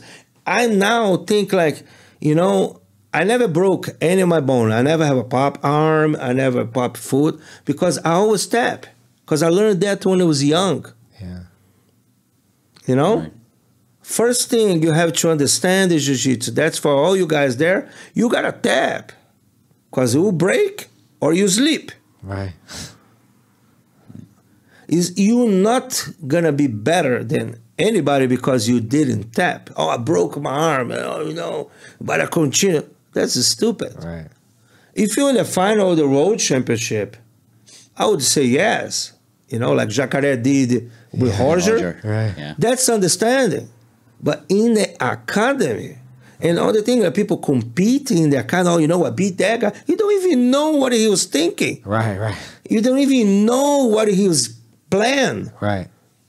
He was not there rolling with you because he was going to get something for that. He's just rolling because he's there and you there. Right. Working out. That's it. But you in your own mind, you mind yourself if you not win, so you fight. You're not training. It's a two type of things. Training and fighting. Some guys horrible in the training, but he go to the tournament, they're strong. Right. And some guys, they're excellent in the academy, and they go to the tournament, they can't perform. Yeah. And some guys, both good and both bad. There's a 4 type of people. But when you start not to mind what's going on around you, you perform much better. Yeah. So I learned that, you know, when I was young. When I was young, I was tough. And then I started getting the age where I have to fight older people. And I get beat bad, really bad. Like, oh, how many times you tap a day? Probably anywhere from 20 to 30. And people look, wow. And then it started becoming 5 to 15. And then 0 to 10. And then 5. And then nothing. Then I start tapping people. Yeah. So it was a large process. But that's all become if you mind. if you mind you're gonna get beat, you're gonna look, hey, Javier tough, man. I'm not gonna roll him because everybody else gonna see he beat me, and that's I have a reputation. In the small society where nobody knows, sometimes you go outside, jiu-jitsu. What? Yeah. What is that? So it's all in your mind. Right. So when you're free of that, that's your development is much bigger. When you were younger and then growing up with the family, did you realize how big your family? I mean, I know it sounds silly, but for me, outside looking in, did you realize how big your family, as a sport of martial arts, as your family, like as a just whole, pure numbers, like pure numbers, like growing up, and you're like, oh, there's this uncle, there's this cousin, you're my family. It's like there's so much Gracies. What it was is this. Look, when I born, it was already second marriage on my father. Yeah. So my father already have a lot of brothers. Yeah. And they kind of around my age. I couldn't figure out this uncle. I couldn't figure out it was Uncle Mean. Right. And aunt, Right, young. right. It was like kind of similar, a little bit older. Yeah. right? And so many cousins. Right. So I was looking like, how they can be my uncle? And then I start figure out my grandfather has many wives and many kids, and then I start put together, and I said, oh hell, I have a big family, big family. And then we used to meet for Easter and Christmas. We all go for their house we have in the mountains in Brazil. It was a 28 bedrooms. Oh wow! So we get all from my grandpa's side there, and there's Ilio brings too. So big party. But then they moved back. We Rio. Then it started the splits of the gyms, and then developed the sport, and then slowly separating. Do you still talk to any of those family members from in Brazil? Well, like cousins, not very often. Oh. Everybody's so busy, Right. and everybody doing their own business. We talk. It's because too, like when my father, decided to go on his own. I would stay around. We develop a family beside the family. It's like the Carlson Gracie group. Yeah. Which one has good connection with everybody else? But the Carlson Gracie lineage, and now is very separate. The lineage, even like in a Clark now. Clark learned from his father and from one of the students of my father, and my student too, Rodrigo Medeiros. He's the one trained with. Rodrigo was my student back in the days, back in Brazil. Me, my father, and Toco, the guy for when they start Nova Geração back in Brazil, and then they come American, now BJJ Revolution, and then now Toco continues Nova Geração, but now we fight sports. So these are all lineage, So Clark now has this large association linked through Rodrigo, which was my father today, and his father, which was my father too. So it's like a big link. So through the years, the sport start growing. Everybody start develop their own academies. That's what I put all together back in 2016. So I develop. When you say my family, American top team is my family. Brazilian top team is my family. A Nova Geração, fight sport, different teams back in Brazil, and students of my father. But we have a family beside the family. Right. Yeah. So how did something that I always wanted since I was younger, and the guy I kind of like in my heroes, obviously everyone talks about Hickson being, the family's greatest, but a guy that, outside the jiu-jitsu community holds Gracie is someone that, I think is one of the greatest, if not the greatest Gracie. Hickson agrees with you, by the way. Oh, does he? Okay. Yeah. That's someone that, doesn't get enough attention, but he was. Holds, well, look, that's another part of the documentary. Oh, is it? Okay. I mean, a topic. Okay, Yeah. Holes always good. Holes. he trained many years with Helio. Not by choice, because my grandfather donate holes to Helio. Right. Because everybody knows that whoever read the book, Helio's wife couldn't have a kid, and they have a kid with a maid, and that's when Horion born. And then my grandfather, to be nice, say, no, holes, because Hole is a single son for a wife. So he has a bunch of kids, single son, bunch of kids, then Holes, bunch of kids, So Holes is one of them. He don't have a brothers like for mother and father. Right, right. So to make a company, my grandfather donate. And I mean, stay with Hole for the play, Right, right. And then Harrison born, and then Hickson after, and then the others. Right. So Hall's always training with Helio. But then when he's grow, he start training with my father. Because one day in the tournament, my daddy told him, look, if you not start training me, you probably in the future is going to get a hard time. And because, sports grow, people tough, if you don't have the tough training, Right. then become difficult for you to win, like it is. It's still the same in any sports. If you want to win, you have to train hard. You have a talent, but hard work beat talent. Everybody knows that. So Yeah, talent only gets you so far. if you're not to work on it. So my daddy, invited him to go to his school, and things happen in the school, and he say like, that's the place I want to stay with. That's why they become partners. Right. And he started training a few years with my father, and he said, that's the place I want to train with. And then sometimes you go training with Helio school. My dad used to joke, hey, take it easy on the kids there. Otherwise, Helio going to get mad on you. Right, right. But that's one topic people talk a lot, and it's a mysterious thing.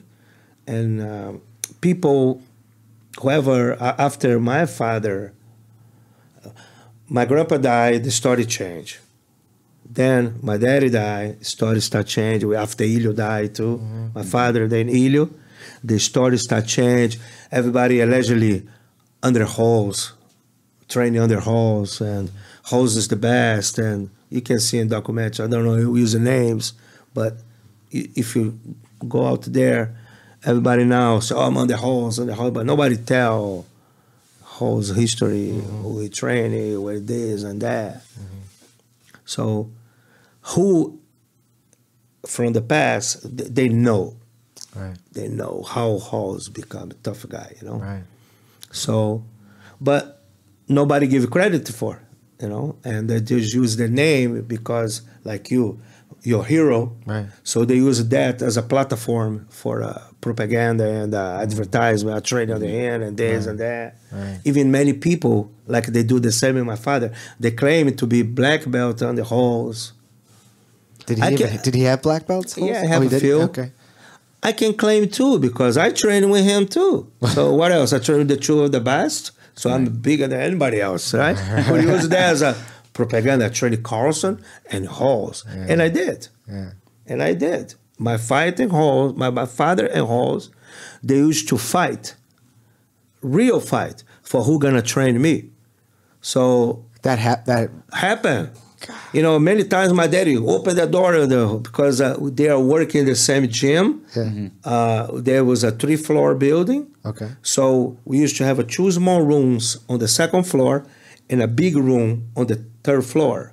And the next floor was just a place where they have a garden, whatever. But it was 4 floors building. So then, sometimes because these 2 small gyms, I do the kids class, and then they start a little bit the 2 rooms, adult class and this and that. I used to come in, play soccer in the middle. They beat me and spar with me. They throw me out the mat. It's a small room, like probably bigger. little bit bigger than this here. Yeah. So then I sit in the stairs and the whole scene, hey, Junior, come on, come train. So then my daddy go around, what is Junior? And then he go downstairs, what is Junior? And then, oh, I go upstairs, knock out all the holes, you know. This is my son, come train with me. So, so I mean, it was kind of like that, you know. Yeah. But it was a good environment, you know. Yeah. So for many years, it was like that. So it was good. It's good, you know. And I used to participate in most of the rough and easy. I mean, easy, never easy, but the rough trainings we have. And I used to be like the spare guy, you know. The spare guy. So, you know, like, he's a small guy. Like, I'll talk about it like when I was 10, 11, 12. Yeah. So that's the type of environment. Oh, we're going to train MMA. Okay, Junior's here, so he trained with us too. So, you know. Like, what have I got myself into? Yeah, so it was kind of good. You know, the neighborhood I grew was, well known, was kind of tough neighborhood. Not because people fight or this and that, because everybody there was well educated in martial arts. Yeah. So, and you know, the whole Copacabana, that's where the Gracies, Figueiredo Magalhães, the street where my father has a school. You know, the street is everybody tough because everybody training in my father's school. And that's 1 block away. They have the train station, metro station, where they're gonna put the statue. You know. Oh wow. So luckily, so that original academy is still there. Yeah, Okay. yeah. So 1 block away. So luckily, we you know we pretty much got all the money for the statue. What kind of statue is it? Bronze. A bronze statue. Yeah. How big is it? Life size? I think it's bigger than regular. It's gonna be a bit tall. So one. is it him as It's standing life Yeah. size though? Yeah. Same height, same. Yeah. Is it kind of probably a little bit bigger because Okay. the thing on the floor probably is going to be a little bit taller. So is it like the Rocky Balboa one? Yeah, from kind of Rocky? like that. Kind of like that with the head Right, shake, yeah, with the head kimono, shake. everything. Yeah. Beautiful. Wow. Did they already send you like the proofs? You get all that. It's all made already, right? He's already making. He's going to start making. It was in the form. Yeah. The cast. Yeah, I'm not sure how to do that. Mold or whatever. I don't know about statues. Yeah. Right. But they have the design, everything. They put in there some kind of what's the name? Cast. Yeah, like it's the mold that you pour. The mold, yeah, the mold part, and then is in development right now already. Wow. That's so neat. Man. So the artist. One day you'll travel to Brazil and see that, perhaps. One day. Yeah, I've not been Never outside been the country. Brazil? I've never been outside the United States. I know, right? Yeah, I have a passport. He barely travels. Yeah, I don't.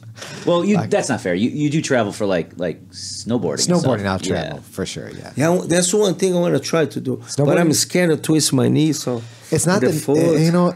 It's not the knees that more worry. It's worry about your head falling backwards. That's the hard. The knees, no, your knees are kind of on the board. So wherever the board goes, you go. But sometimes they call it like hitting an edge, and you'll hit the edge and you'll either fall face forward or flip backwards. That's much more. I wouldn't worry too much about the knees. So I should use a helmet, right? Helmet for sure. Absolutely, and stay on the bunny hill. You'll be good. Yes. You actually, when winter comes, let me know when you're here. We'll go out to Wilmot, and I'll take you for a little It's more small, easy, relaxed. You know, that's my thing. That's why I'll never learn how to surf, because they say you got to learn on the foam. And I say I refuse. So I go the ocean, big wave. Somehow I get in with the board, and people look in the beach. Oh, look, Jordan's flying with the board. I stand up. Yeah. They say, you have to learn the foam to stand up. Right. I stand up. I just couldn't go down. I say, Right. you don't know how to drop. I say, yeah, I don't know. I can see that. So I usually don't use a strap on the board. Yeah. Because, they stretch and they come back. Oh, so the first time I was like, oh my God, I'm going to die in my head. I don't know where to protect it. Right. The board come, I'll stretch, Right. and boom, come back. I say, oh my God. And I'm like, oh, thanks God. But then I say, you know what? No more with the strap, because it's a panic. Yeah. So I break all the boards, man. And then I give up. I'd be worried about drowning. That would be a fear. I in the ocean. Yeah. I'm good. Oh yeah. Yeah, I was scared. No, if I lose my board, depends on what it was. Well, I'm just saying, like when you get a big wave over you, you're getting pushed down. You gotta. Well, with the board, with the board, you get pushed down. You get because they keep pulling with and the current's pulling, and so you trap on there. I see. So without the board, you might blah, blah, blah, blah, but then you come back easy. Okay. I mean, easy, not easy, but yeah, easier. You know what I mean? Easier. But I couldn't stand. I stand on the board, but then I fall for the top of the wave. Me and the board. See, it was a disaster. I found a great solution to this. I actually didn't get to experience it, but I took my family up to the Wisconsin Dells, and they've got the Kalahari Resort. Has they have an indoor surfing ramp thing that you can learn how to surf without actually getting on the ocean. Oh, yeah. That's because we might have one here in Chicago. I don't know. And then they say, we have to downgrade you. They told me the only way is bodyboarder. Right. Bodyboarder. And the bodyboarder say, it's sponge, and then it's okay. So, and then I started learning how to drop. Yeah, I didn't have idea how to do the drop. I was waiting for the wave go big. I didn't push the board. Because that's what you learn when you go on the foam, and then you push and stand up. I didn't learn the push. I just jump in the top of the, and the wave start going down with the top here. So, oh my God, it's gonna go everything. So, yeah. And then I start get better, but then I say, man, that's too risky. Forget it. Yeah. No. Snowboarding is not. I don't think it's as risky because you could just stop. I mean, it's not really. No, I think I can do it. Sit down. You're not gonna go anywhere just anymore. Never prepare for. Yeah, but time because to go. What helps. Jiu-Jitsu helps me snowboard because just for movement. I know how to move my body. So even if I fall, I know how to fall, and I know how to get back up quickly because I have a good core. So that's one thing. Like when they ask, "Oh, why I learn all this?" Because you might need. One time in the winter when I opened my first school by Logan Square. This is the one I have now is the second one, but the first one, they usually. I have a free park in the back, So one time it was everything ice, and then I went the back in a park. So I start walking the ice. All of a sudden, my foot started sliding and then I keep my balance, but I couldn't stay up correctly. Yeah, man, I start falling back, and I fall correctly. Yeah, and there was a lady smoking a cigarette on the second floor. She looked. Oh my God! If it was me, I'll be dead. And I look at her.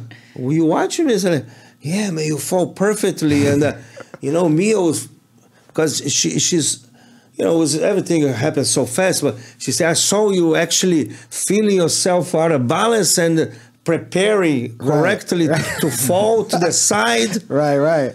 And she was like, wow. And I say, you can learn this right here. Just come. I said, no, I don't want to do it. Put the cigarette down and come learn jiu-jitsu. Yeah, but it helps a lot, A few people actually told me a history in their life where they're using the break falls for is important. Yeah. I mean, especially when you get older. I mean, my grandfather's 94. He's fallen a few times in the past years, and he's never taken jiu-jitsu, but it's something that I'm thinking, man, if he would have known how to fall or, what to protect, that probably would have helped. Yeah, you start learning how to relax a little bit, right? Yeah. Though you stiffen up. Yeah, exactly. Yeah, I actually kind of break fall related. I was working with a relatively new student, and I didn't think about it. Like I should have known better, but I just didn't think about it. And I got him with the overhead sweep, and I threw him over, and as he's going over, I'm like, does he know how to fall? And the answer was no. It was a resounding no, and he held his breath as he impacted. They hit hard. Yeah, he was like, whoa! Yeah, I'm like, oh, geez, I felt so bad, but that's an important lesson he's learned right now. So hopefully he takes that. Just for a history for people know about it. Back in the days, okay, when they show up for Jiu-Jitsu Academy, okay, the first, our lineage, the Gracie lineage, you first go for the 36 classes of only self-defense. 36. Around 36 class, and it's separate through the time, more and less. But after you learn that, then you go to the ground. Like I said, first is a good way to start teaching the person how to defend themselves, sense of surrounds, understand about balance, understand about keep yourself in balance, to use some techniques. At the same time, relax and fall, and understand how you fall, the way you fall, you know, and what you're looking for, and when you get the person to the ground. So it's stuff like that. So nowadays, people show up in the school and they only learn ground. There's nobody, most of the time, they not, oh, you know, we gotta learn back fall, side fall. Not even the kids. I'm not, you know, whoever out there listen to this, don't think I say everybody, but I say the majority. Right. The majority of the people, they come to school and they teach strict competition style or sparring style, you know. So between the old time to the new times was, you know, back in 80s and 90s and days like that, you know, the job I used to do is we did run, I would just say 8-class program. So you show up and you learn 8 class with me. You know, I was your filter. When you leave from me, you already prepare to at least protect yourself a little bit, to get through, because then you can start standing up matches, and you know, you can run small tournaments and that kind, because you know, if this guy get through, he knows how far and stuff like that. Right. So that means you leave from me for the main teacher, you already prepare to follow the regular classes. So for the amount of numbers when it was private classes through the group classes which my daddy developed, the kind of in Brazil called a rinha. A rinha is like the matches. A rinha is a terminology for roosters. The place where they fight. The cockfighters. Your father's very fond of roosters. Fond of that, so they call the rinha de galo.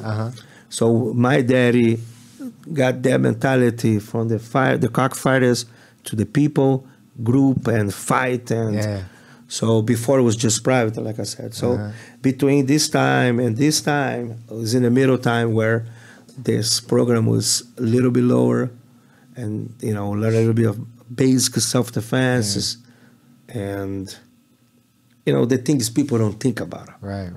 You know, grab wrist and this, and grab here. So people don't like much that. Right. Nowadays, it's all filtered through UFC. The guy gonna come to Muay Thai. Right. So, you know, nobody think about, but there's a lot of things involved. In the self-defense, people talk, oh, self-defense is so boring. No, not so boring. It's great. You know, people don't ever think about, oh, you in the guard, okay? You don't know jiu-jitsu, you know? You're not a competitor. Right. The guy starts strangle you, you know? So you need to know, they go headlock. You don't know how to get out. It's stuff like that. Punch you. Right. It's all different. They headlock you, and what they try to do, they try to throw you. They try to squeeze your head. They try to punch you. So it's all this is different. What are you going to do, pull guard? You know, it's like, it's stuff like that, you know? It's like, maybe you're not in the situation where you can do that. And it's a best, easy solve situation for that. Exactly. So through the time, it was a little bit smaller they go to the competition straight. And it's still a room for this old system is proved because the Valente brothers in Florida, they have a humongous group. Is just not enough people nowadays capable to teach that system, right? Because everybody else don't want to learn that, right? And so I tell them, like, you know, you at least have to know a little bit of self-defense, takedowns, protection, and then how to fall, how to block. Yeah, protect yourself. You know? Now going back to the rooster thing. Now I don't know because I didn't research this enough. But now that you're here, you can maybe answer this question. You have the bulldogs, right? but your father was fond of roosters. So why is the logo bulldogs instead We of have a rooster? few logos, okay? Oh, okay. The first logo was, as a symbol, we have this guy doing a tomoinage. So we still have the logo, but we call old school jiu-jitsu. Okay. That's the logo. Then my daddy created the rooster symbol after, because I don't know if you know, rooster is a type of animal. They fight until die. They never quit. Okay. Very, very rare. So my daddy really appreciate that. Yeah. So he treat all his students like his roosters, you know? Okay. Everybody has the nicknames, and then like his rooster used to have nicknames. Oh, is that right? He take his rooster for tournaments. So everybody, your dad was give him a nickname? It's Yeah, like, nickname. Oh, nice. So then he has a symbol, one rooster. Then we did two roosters. And then when you have the two roosters, one day this student brought a statue of this bulldog face, crossing the arms like this sitting. So we start putting him at the table, and my daddy loves music, French, Italian music. So he used to tell the students come to his room in the academy, the office, you know, where the students come in, hey, hi, check in, whatever. Hey, so they're hanging out, putting music and listen music. So he used to cross his leg and sit down like this. So they start putting the bulldog right there. They look like the same position. Right. You know, when the guy saw, they remind me Carlson, so I got to take to the gym. So I pick it up and took. So then it started the two bulldogs. Oh, no shit. That's how it started. Yeah, I mean, I've known that's like when I first got interested in martial arts, and you know, a friend of mine is actually like, I found the Bloomingdale school because a friend of mine was looking for jiu-jitsu, but we were still pretty young, so the idea of going to Chicago to train was pretty difficult at the time. And I was driving around and I found the school in Bloomingdale, and I knew it was jiu-jitsu because I saw the bulldogs. The bulldog, yeah. I didn't know much about jiu-jitsu back then, but I knew that's what it was. The bulldog I think, is the mostly famous logo on the world. Yeah. It's very famous. It's incredible. People, relate to anything about martial art. Oh, that's Carlson Gracie. Yeah. Oh, jiu-jitsu Carlson Gracie. Yeah. Man, people get there's tattoo all over the place, Yeah, right? absolutely. Benjamin Salas, Yeah, they has do. that They tattoo. do. Yeah. You know, but the good thing, about the whole history of this, I think every single person, that would mean me, you, Javier, we all part of something very good, and nobody ever thought this is gonna take over, go all over the world. Like I said, we are somebody in a small community of something good for people, So whoever ingress in classes of jiu-jitsu, they're like, oh man, that's a good thing. If they don't quit, that's as important. The teacher, make sure the person doesn't quit. You have to pay attention, make sure you talk to them, you make sure you give attention to them for the difficult parts. It's very difficult for you to come to the society. In Brazil, it's different, because we used to fight every day in the street. In America, you cannot touch anybody. So it's very difficult for a person when it comes to the society where everything is restricted and you start going to some kind of contact sport. It's not something like you punch somebody, which one is difficult too, but it's even worse when they start smashing your head and put the armpit in your face and sit over your face. And that's all seem awkward. Right. So it's important for the teacher. He detected this thing and say, look, man, that guy don't feel good. I have to look it up a best way. Or even if you have yourself work with him to make sure he go through. Because people say, everybody has potential, it's just not developed. Right. It's obligation of the teacher to see that, My students, whoever train with me, they all know, don't matter if you train with me for my whole time in America or my whole life, and the guy show up today, is the same treatment. the rule is the same for everybody, you know, because that's, even as a private, it is public. So I cannot tell you, you can't be in my school if you don't do nothing wrong, unless it's personal. Right. So, and my main objective is make sure not only you learn in jiu-jitsu, you be, you know, a person where I can put you anywhere and you are social person. You know, you can socialize with people, because you can teach somebody where he can go outside there and do something bad with somebody. You know, that's the thing. Right. You know, when you sign a waiver to my gym, it's just to protect me. That's not protected against the other person. Exactly. Right. So you have to know and see who is this person. If you want this person, learn this, you know. Yeah. Yeah, that's a difficult thing, judging the, you know, like, The it's character. very easy to see somebody's athletic ability or talent or whatnot, but it's another matter entirely to get to know them and Yeah. and know their character. I'm usually looking for a good person, not just because you're gonna make me looking good, because you may be gonna be the great champion. But this all may be, but the personality is something not changing much, you know. Right. And that, I mean, is that really more of the bigger reason for visiting all the academies and the affiliates and whatnot? Is to get a To better see sense about who's them? the teacher, Right. what kind of thing he bring it on to the, you know, to the plate, what kind of thing, you know, Right.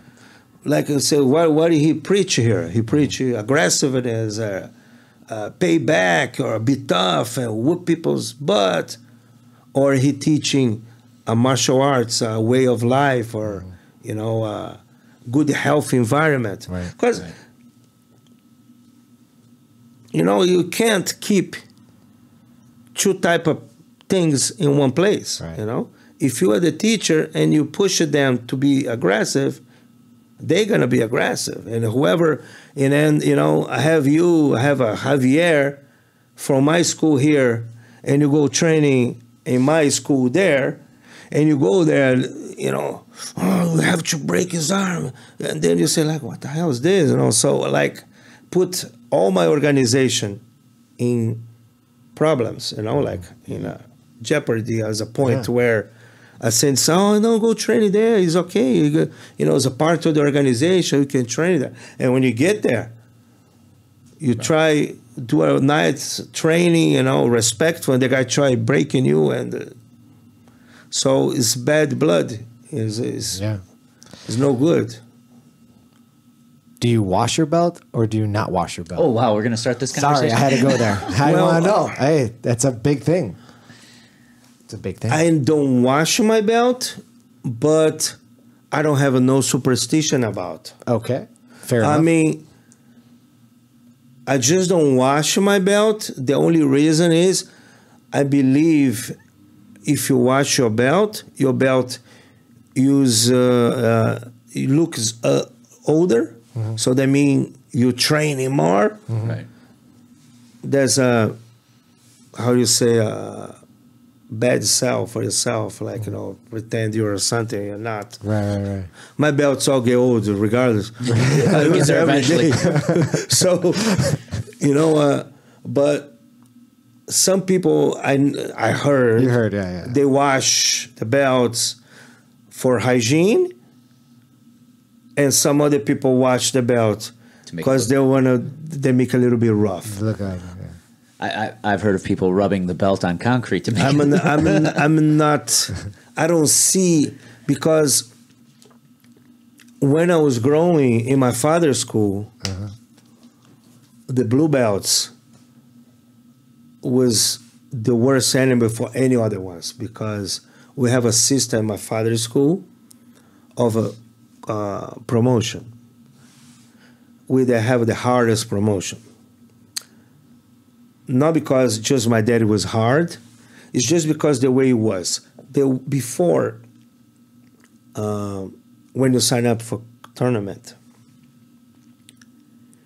your own teacher come with the paper, they have the class weights, and you go put your name, and then you go for the federation, they already know your team. It was not 3 people on the team. It was 2 people in each bracket. Like you have a bracket, you know, sometimes you have a Carlson Gracie team, Carlson Gracie Chicago, Carlson Gracie International. Right? Before it was just Carlson Gracie. I see. That's it. 2 guys, like a black belt featherweight, 2 guys, okay? Me and you. Was not a 3rd guy. The 3rd guy stay on deck. First brown belt. So our tournament was mostly in the academy. So everybody training hard as possible for he be the top guy of the belt and the class weight. Because when the first black belt retire, the second one become the first brown belt become the second black belt, and the second one, and then move it up. So our blue belts was, we look at them like, oh my God. So we could show up anybody from any school, which one never, I mean, very rare, somebody, they show up in other schools, my father's schools. Soon as you open the competition room, because before these 2 floors and 1 floor, the owner of the building developed another room just for my father. He built another building at the side and break together, and where my father has 2 rooms on the 3rd floor. That's after Halls died, and Carlinhos Gracie took over and moved to Barra already. Okay. So he's already in Barra. That's already part of the story of the family. So then, and the development of the sport. So my father has the 3rd floor all for him, 2 big rooms.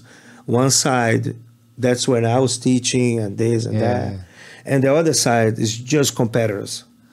So it was almost like forbidding for you go there unless you invite her. So whoever come in, they don't go for the room, they go for the boiling room where you get straight to the boiling water, you know? So you get in like just and as soon as you walk in and you're not for the gym, which one is, swear to God, I barely see people show up there, and I was there every day. Or you are somebody the school didn't know, just walk in because the door was open. Everybody, especially the blue belts. I have to honor my master. Who are you? They're like, who's gonna get him? Who's gonna get everybody in the line? So show up somebody, but they're like, oh my gosh, come. I choose. Everybody wanna get the guy, you know? Right. So 2 weeks before tournament, my daddy make the list of who's gonna compete, and how you're there every day. He assume you compete is not. You say you're going or not. You're going. If you say you're going, you're going. You're going. And I don't have money for that. I pay. You go. Right. So, and then the blue belts, they are close in the indoor, in-house, small tournaments running by my father and you guys. So you feel like a middleweight. My daddy called middleweight. It's going to be Monday, 7 o'clock, everybody here. So all the middleweights, blue belts, all inside the room, and 1 week trial. Monday start, Tuesday, Wednesday, Thursday, Fridays. And then if you have to, next week continues, because back then you give your list of students Friday, 1 day before the tournament. So he go in. And all the money for the pay. They just have to check weight. So they mean, depend how many guys in your bracket, I mean, in your level and your color. I mean, especially the blue. We don't have a 3, 4, no, purple belt. So the black belt, the blue belts, depending how many, could be anywhere from 5 to 9, 10 days of trial. To decide the 2 guys. The 2 will go. So, I mean... There's a tournament before the tournament. Right. I believe that's fair because everybody have a choice, chance to win. Right. So I fight you and him. My daddy watch, score the points, Don't say nothing. And then he match again for next day. Everybody show up. Oh, tomorrow again. So usually do like everybody come in. He do the brackets. Just 2 guys. Everybody out. Wait in the other ring. Oh wow! And they fight. They open the door. Come on. And they come in. You. He had his own private like UFC event. Yeah. He's like, I'm matchmaker, right? And you guys are gonna fight, and I'm gonna enjoy it. But that's prior. Right. Okay. But 1 month before tournament, he match like a stand-up training, and he take notes what you're doing wrong. And then when he finish, this everybody watching is like a small training, everybody watching. So he picked the guys, hey, come here. Look, you have to work on this because that you do this, they fix the guy. Hey, you come here. Oh, look, your hand here. You have to do this, and you have to know what about this. Protect here. Don't let it do that. And then with his mind, he match the fights where he knows is gonna be like good training, where he could evaluate. Right. Wow. Always very rare was black belt against black belt. Usually black belt, blue belt. Really? Yeah. Interesting. Animals, the blue belts. You couldn't pass the belt until the guy retired. So it was nice. It's so crazy. They say, why you took so long Right. to get black belt? So I have to wait for people retire. Right. There was no break for me. Yeah. There's They no just break. weren't handing out belts. That's just the way it No, is. it That's was it. Incredible. no there's no way he handled. People say, oh, your student too long in the belt. I say, yeah, he's my student. So what are you going to tell me? Right. How do you belt? Do you do stripes and you do all that? leading up to I do 2 different ways. Like people say, you charge for promotion. I say, yes, I do. Yes, I do charge. Not too much. But I charge because it's like I said, it's college. You graduate college, you pay for the whole college. You pay tuition, but you pay your graduation too. So it's like normal. But I charge too because when they get the black belt, then you already give him a job too. So it's. And lots of people, you see many stories out there. The guy get the black belt, next day hop out. So, and I say, look, I'll give you all my life for this guy, training him, my time, and then he get black belt, he gone. So I think they give you more value if they pay for. Yeah. Do you do stripes too? You stripe blues and. Well, sometimes I show up and I look at the guy and I'll stripe him, right? Yeah. But we have a belt promotions event. Yeah. Right. Some people say, I don't think you should charge. Like sometimes I think the person deserve, and see and boom, promote for nowhere.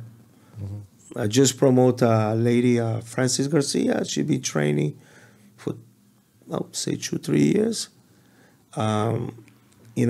She got to some level. I push her a little bit more, and then I think it's a time. And then I look, I call the guy, say, "What you think? She's working better?" Because I travel. Sure. So she been training, with the system of. I use for the kick site where you can check Right. the attendance. Oh, you're using Kicksite? Yeah. That's a nice system. There's a nice system. So then I can check her attendance. I see she often coming, at the times she coming, and I see she work hard, she has a daughter and job. And I see, well, I think she deserve it. She got much better guard. Sometimes people train and say, oh, hold. If you put it together, the old times to now, we are just a bunch of savages back in Brazil, so we didn't care much about the belt. As long as you could perform and fight anybody, you feel good. But it's like we are in a different country, a different time of in life. Right.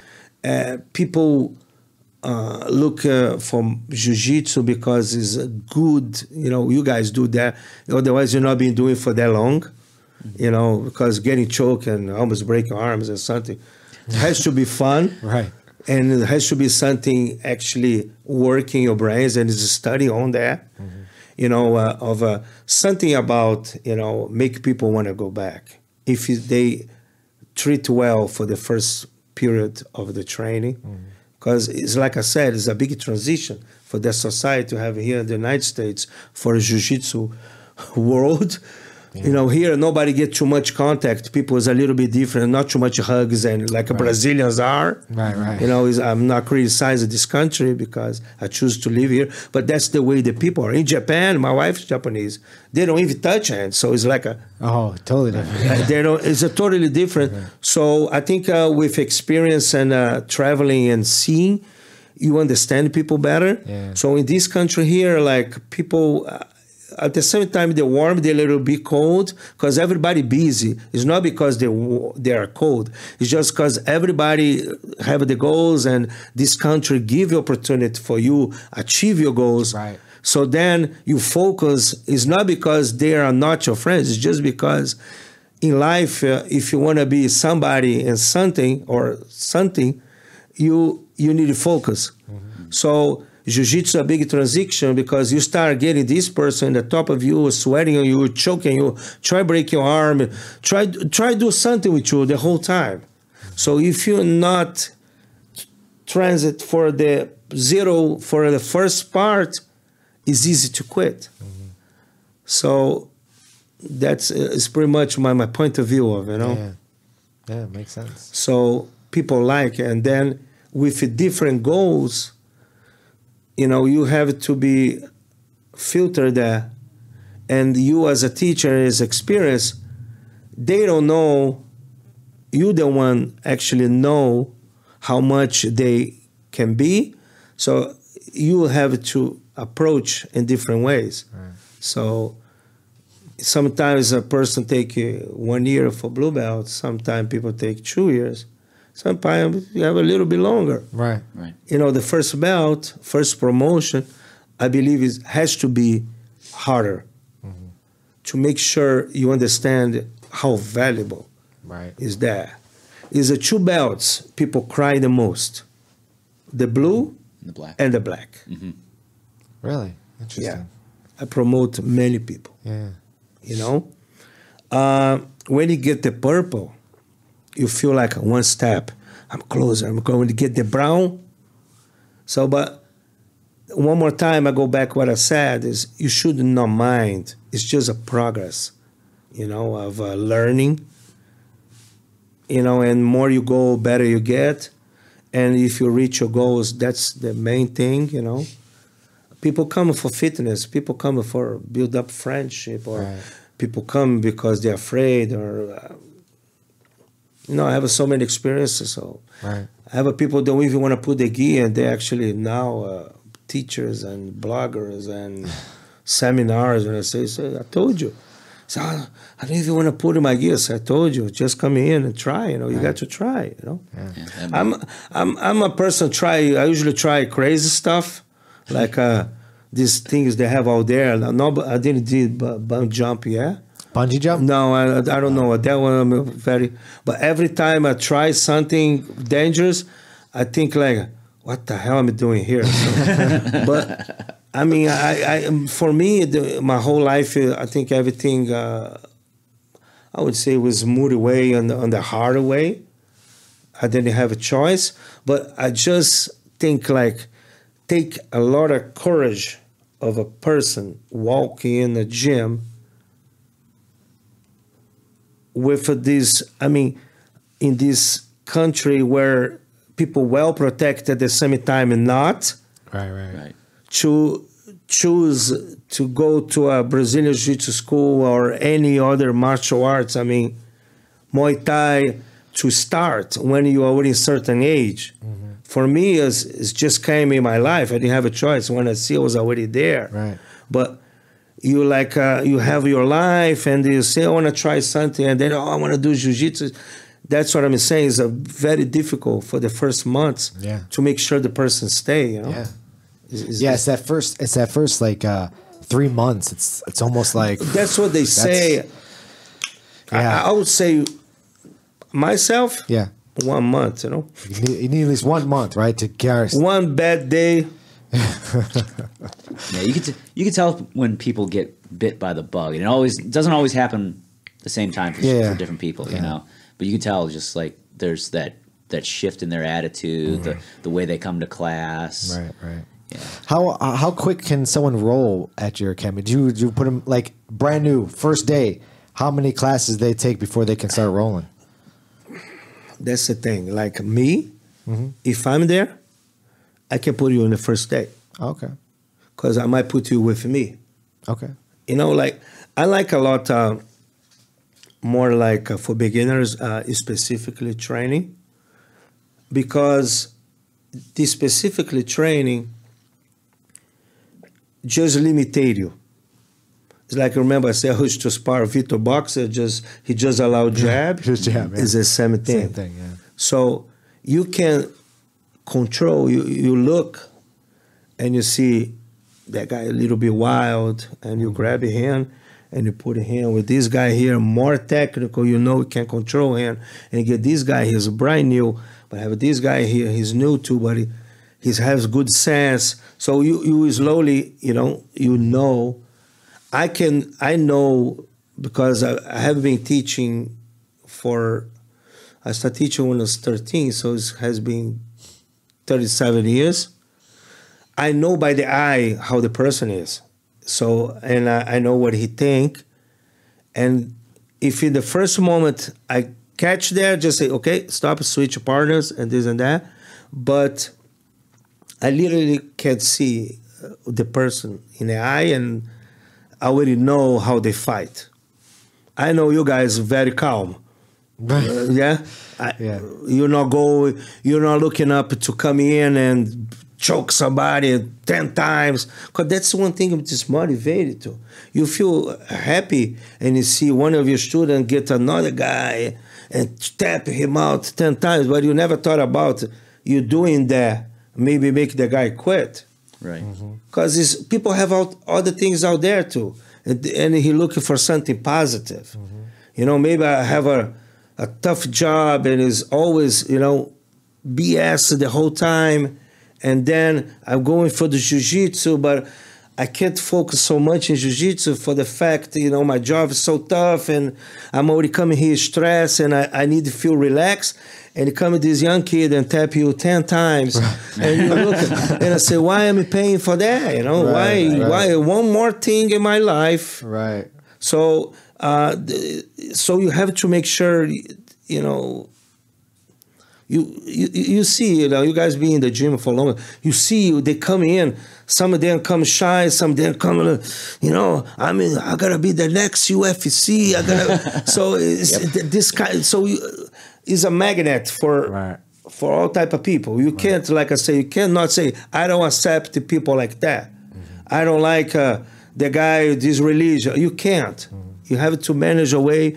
A private public environment is healthy for everybody. Yeah. You know? Absolutely. So back in Brazil, we're just looking for fight, like a tough guy, you know, be able to walk around the street with, you know, chest up, and because the neighborhood where I grow is, you could barely cross the streets like the movies. Warrior come up to play. The Warriors? Like that, you know. There's a reference. Copacabana used to be like that, very territorial. Wow. So, yeah, so that's why Jiu-Jitsu is big in Copacabana, because that. Interesting. Yeah, so each one is not reality right now, you know. Now, Jiu-Jitsu established, everybody knows is healthy. Not too healthy for your joints, but it's healthy for your brains, and the brains usually command your body. Right. So you know, if you're smart, you get good choices, and you can see the person walking in, and, you know, a few minutes talk, you can figure out. Right. After, it's like a police officer; they know when you're wrong and just try to find where. It's the same way in academy. You know, you know what is your intention, but I can't tell you a look.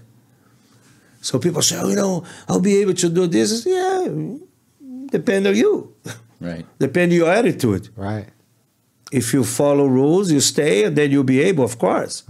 That's my answer. They don't understand that, but my answer is that.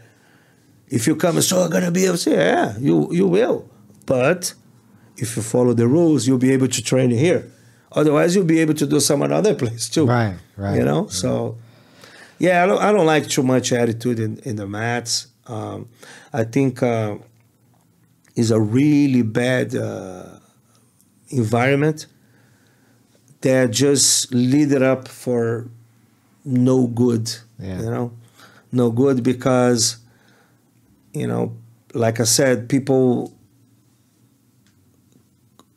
everybody coming for different place, a different lifestyle, Sure. different everything, and meet in one place. Right. For a sport where could be aggressive and could damage you. That's why we have the waiver and insurances Yeah. for the get sued. Right. But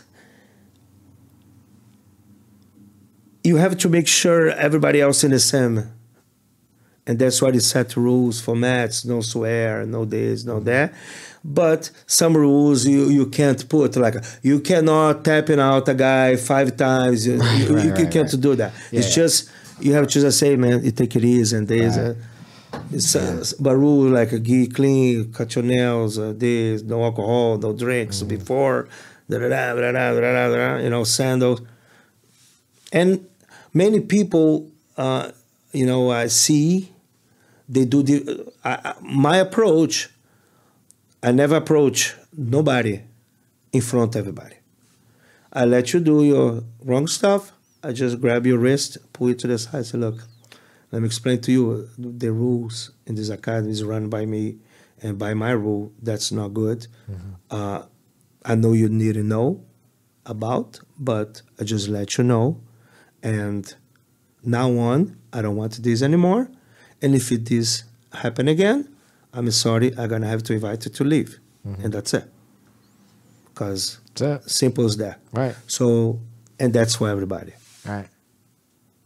It's fantastic. That's the way it has to be. Probably, you guys evolving.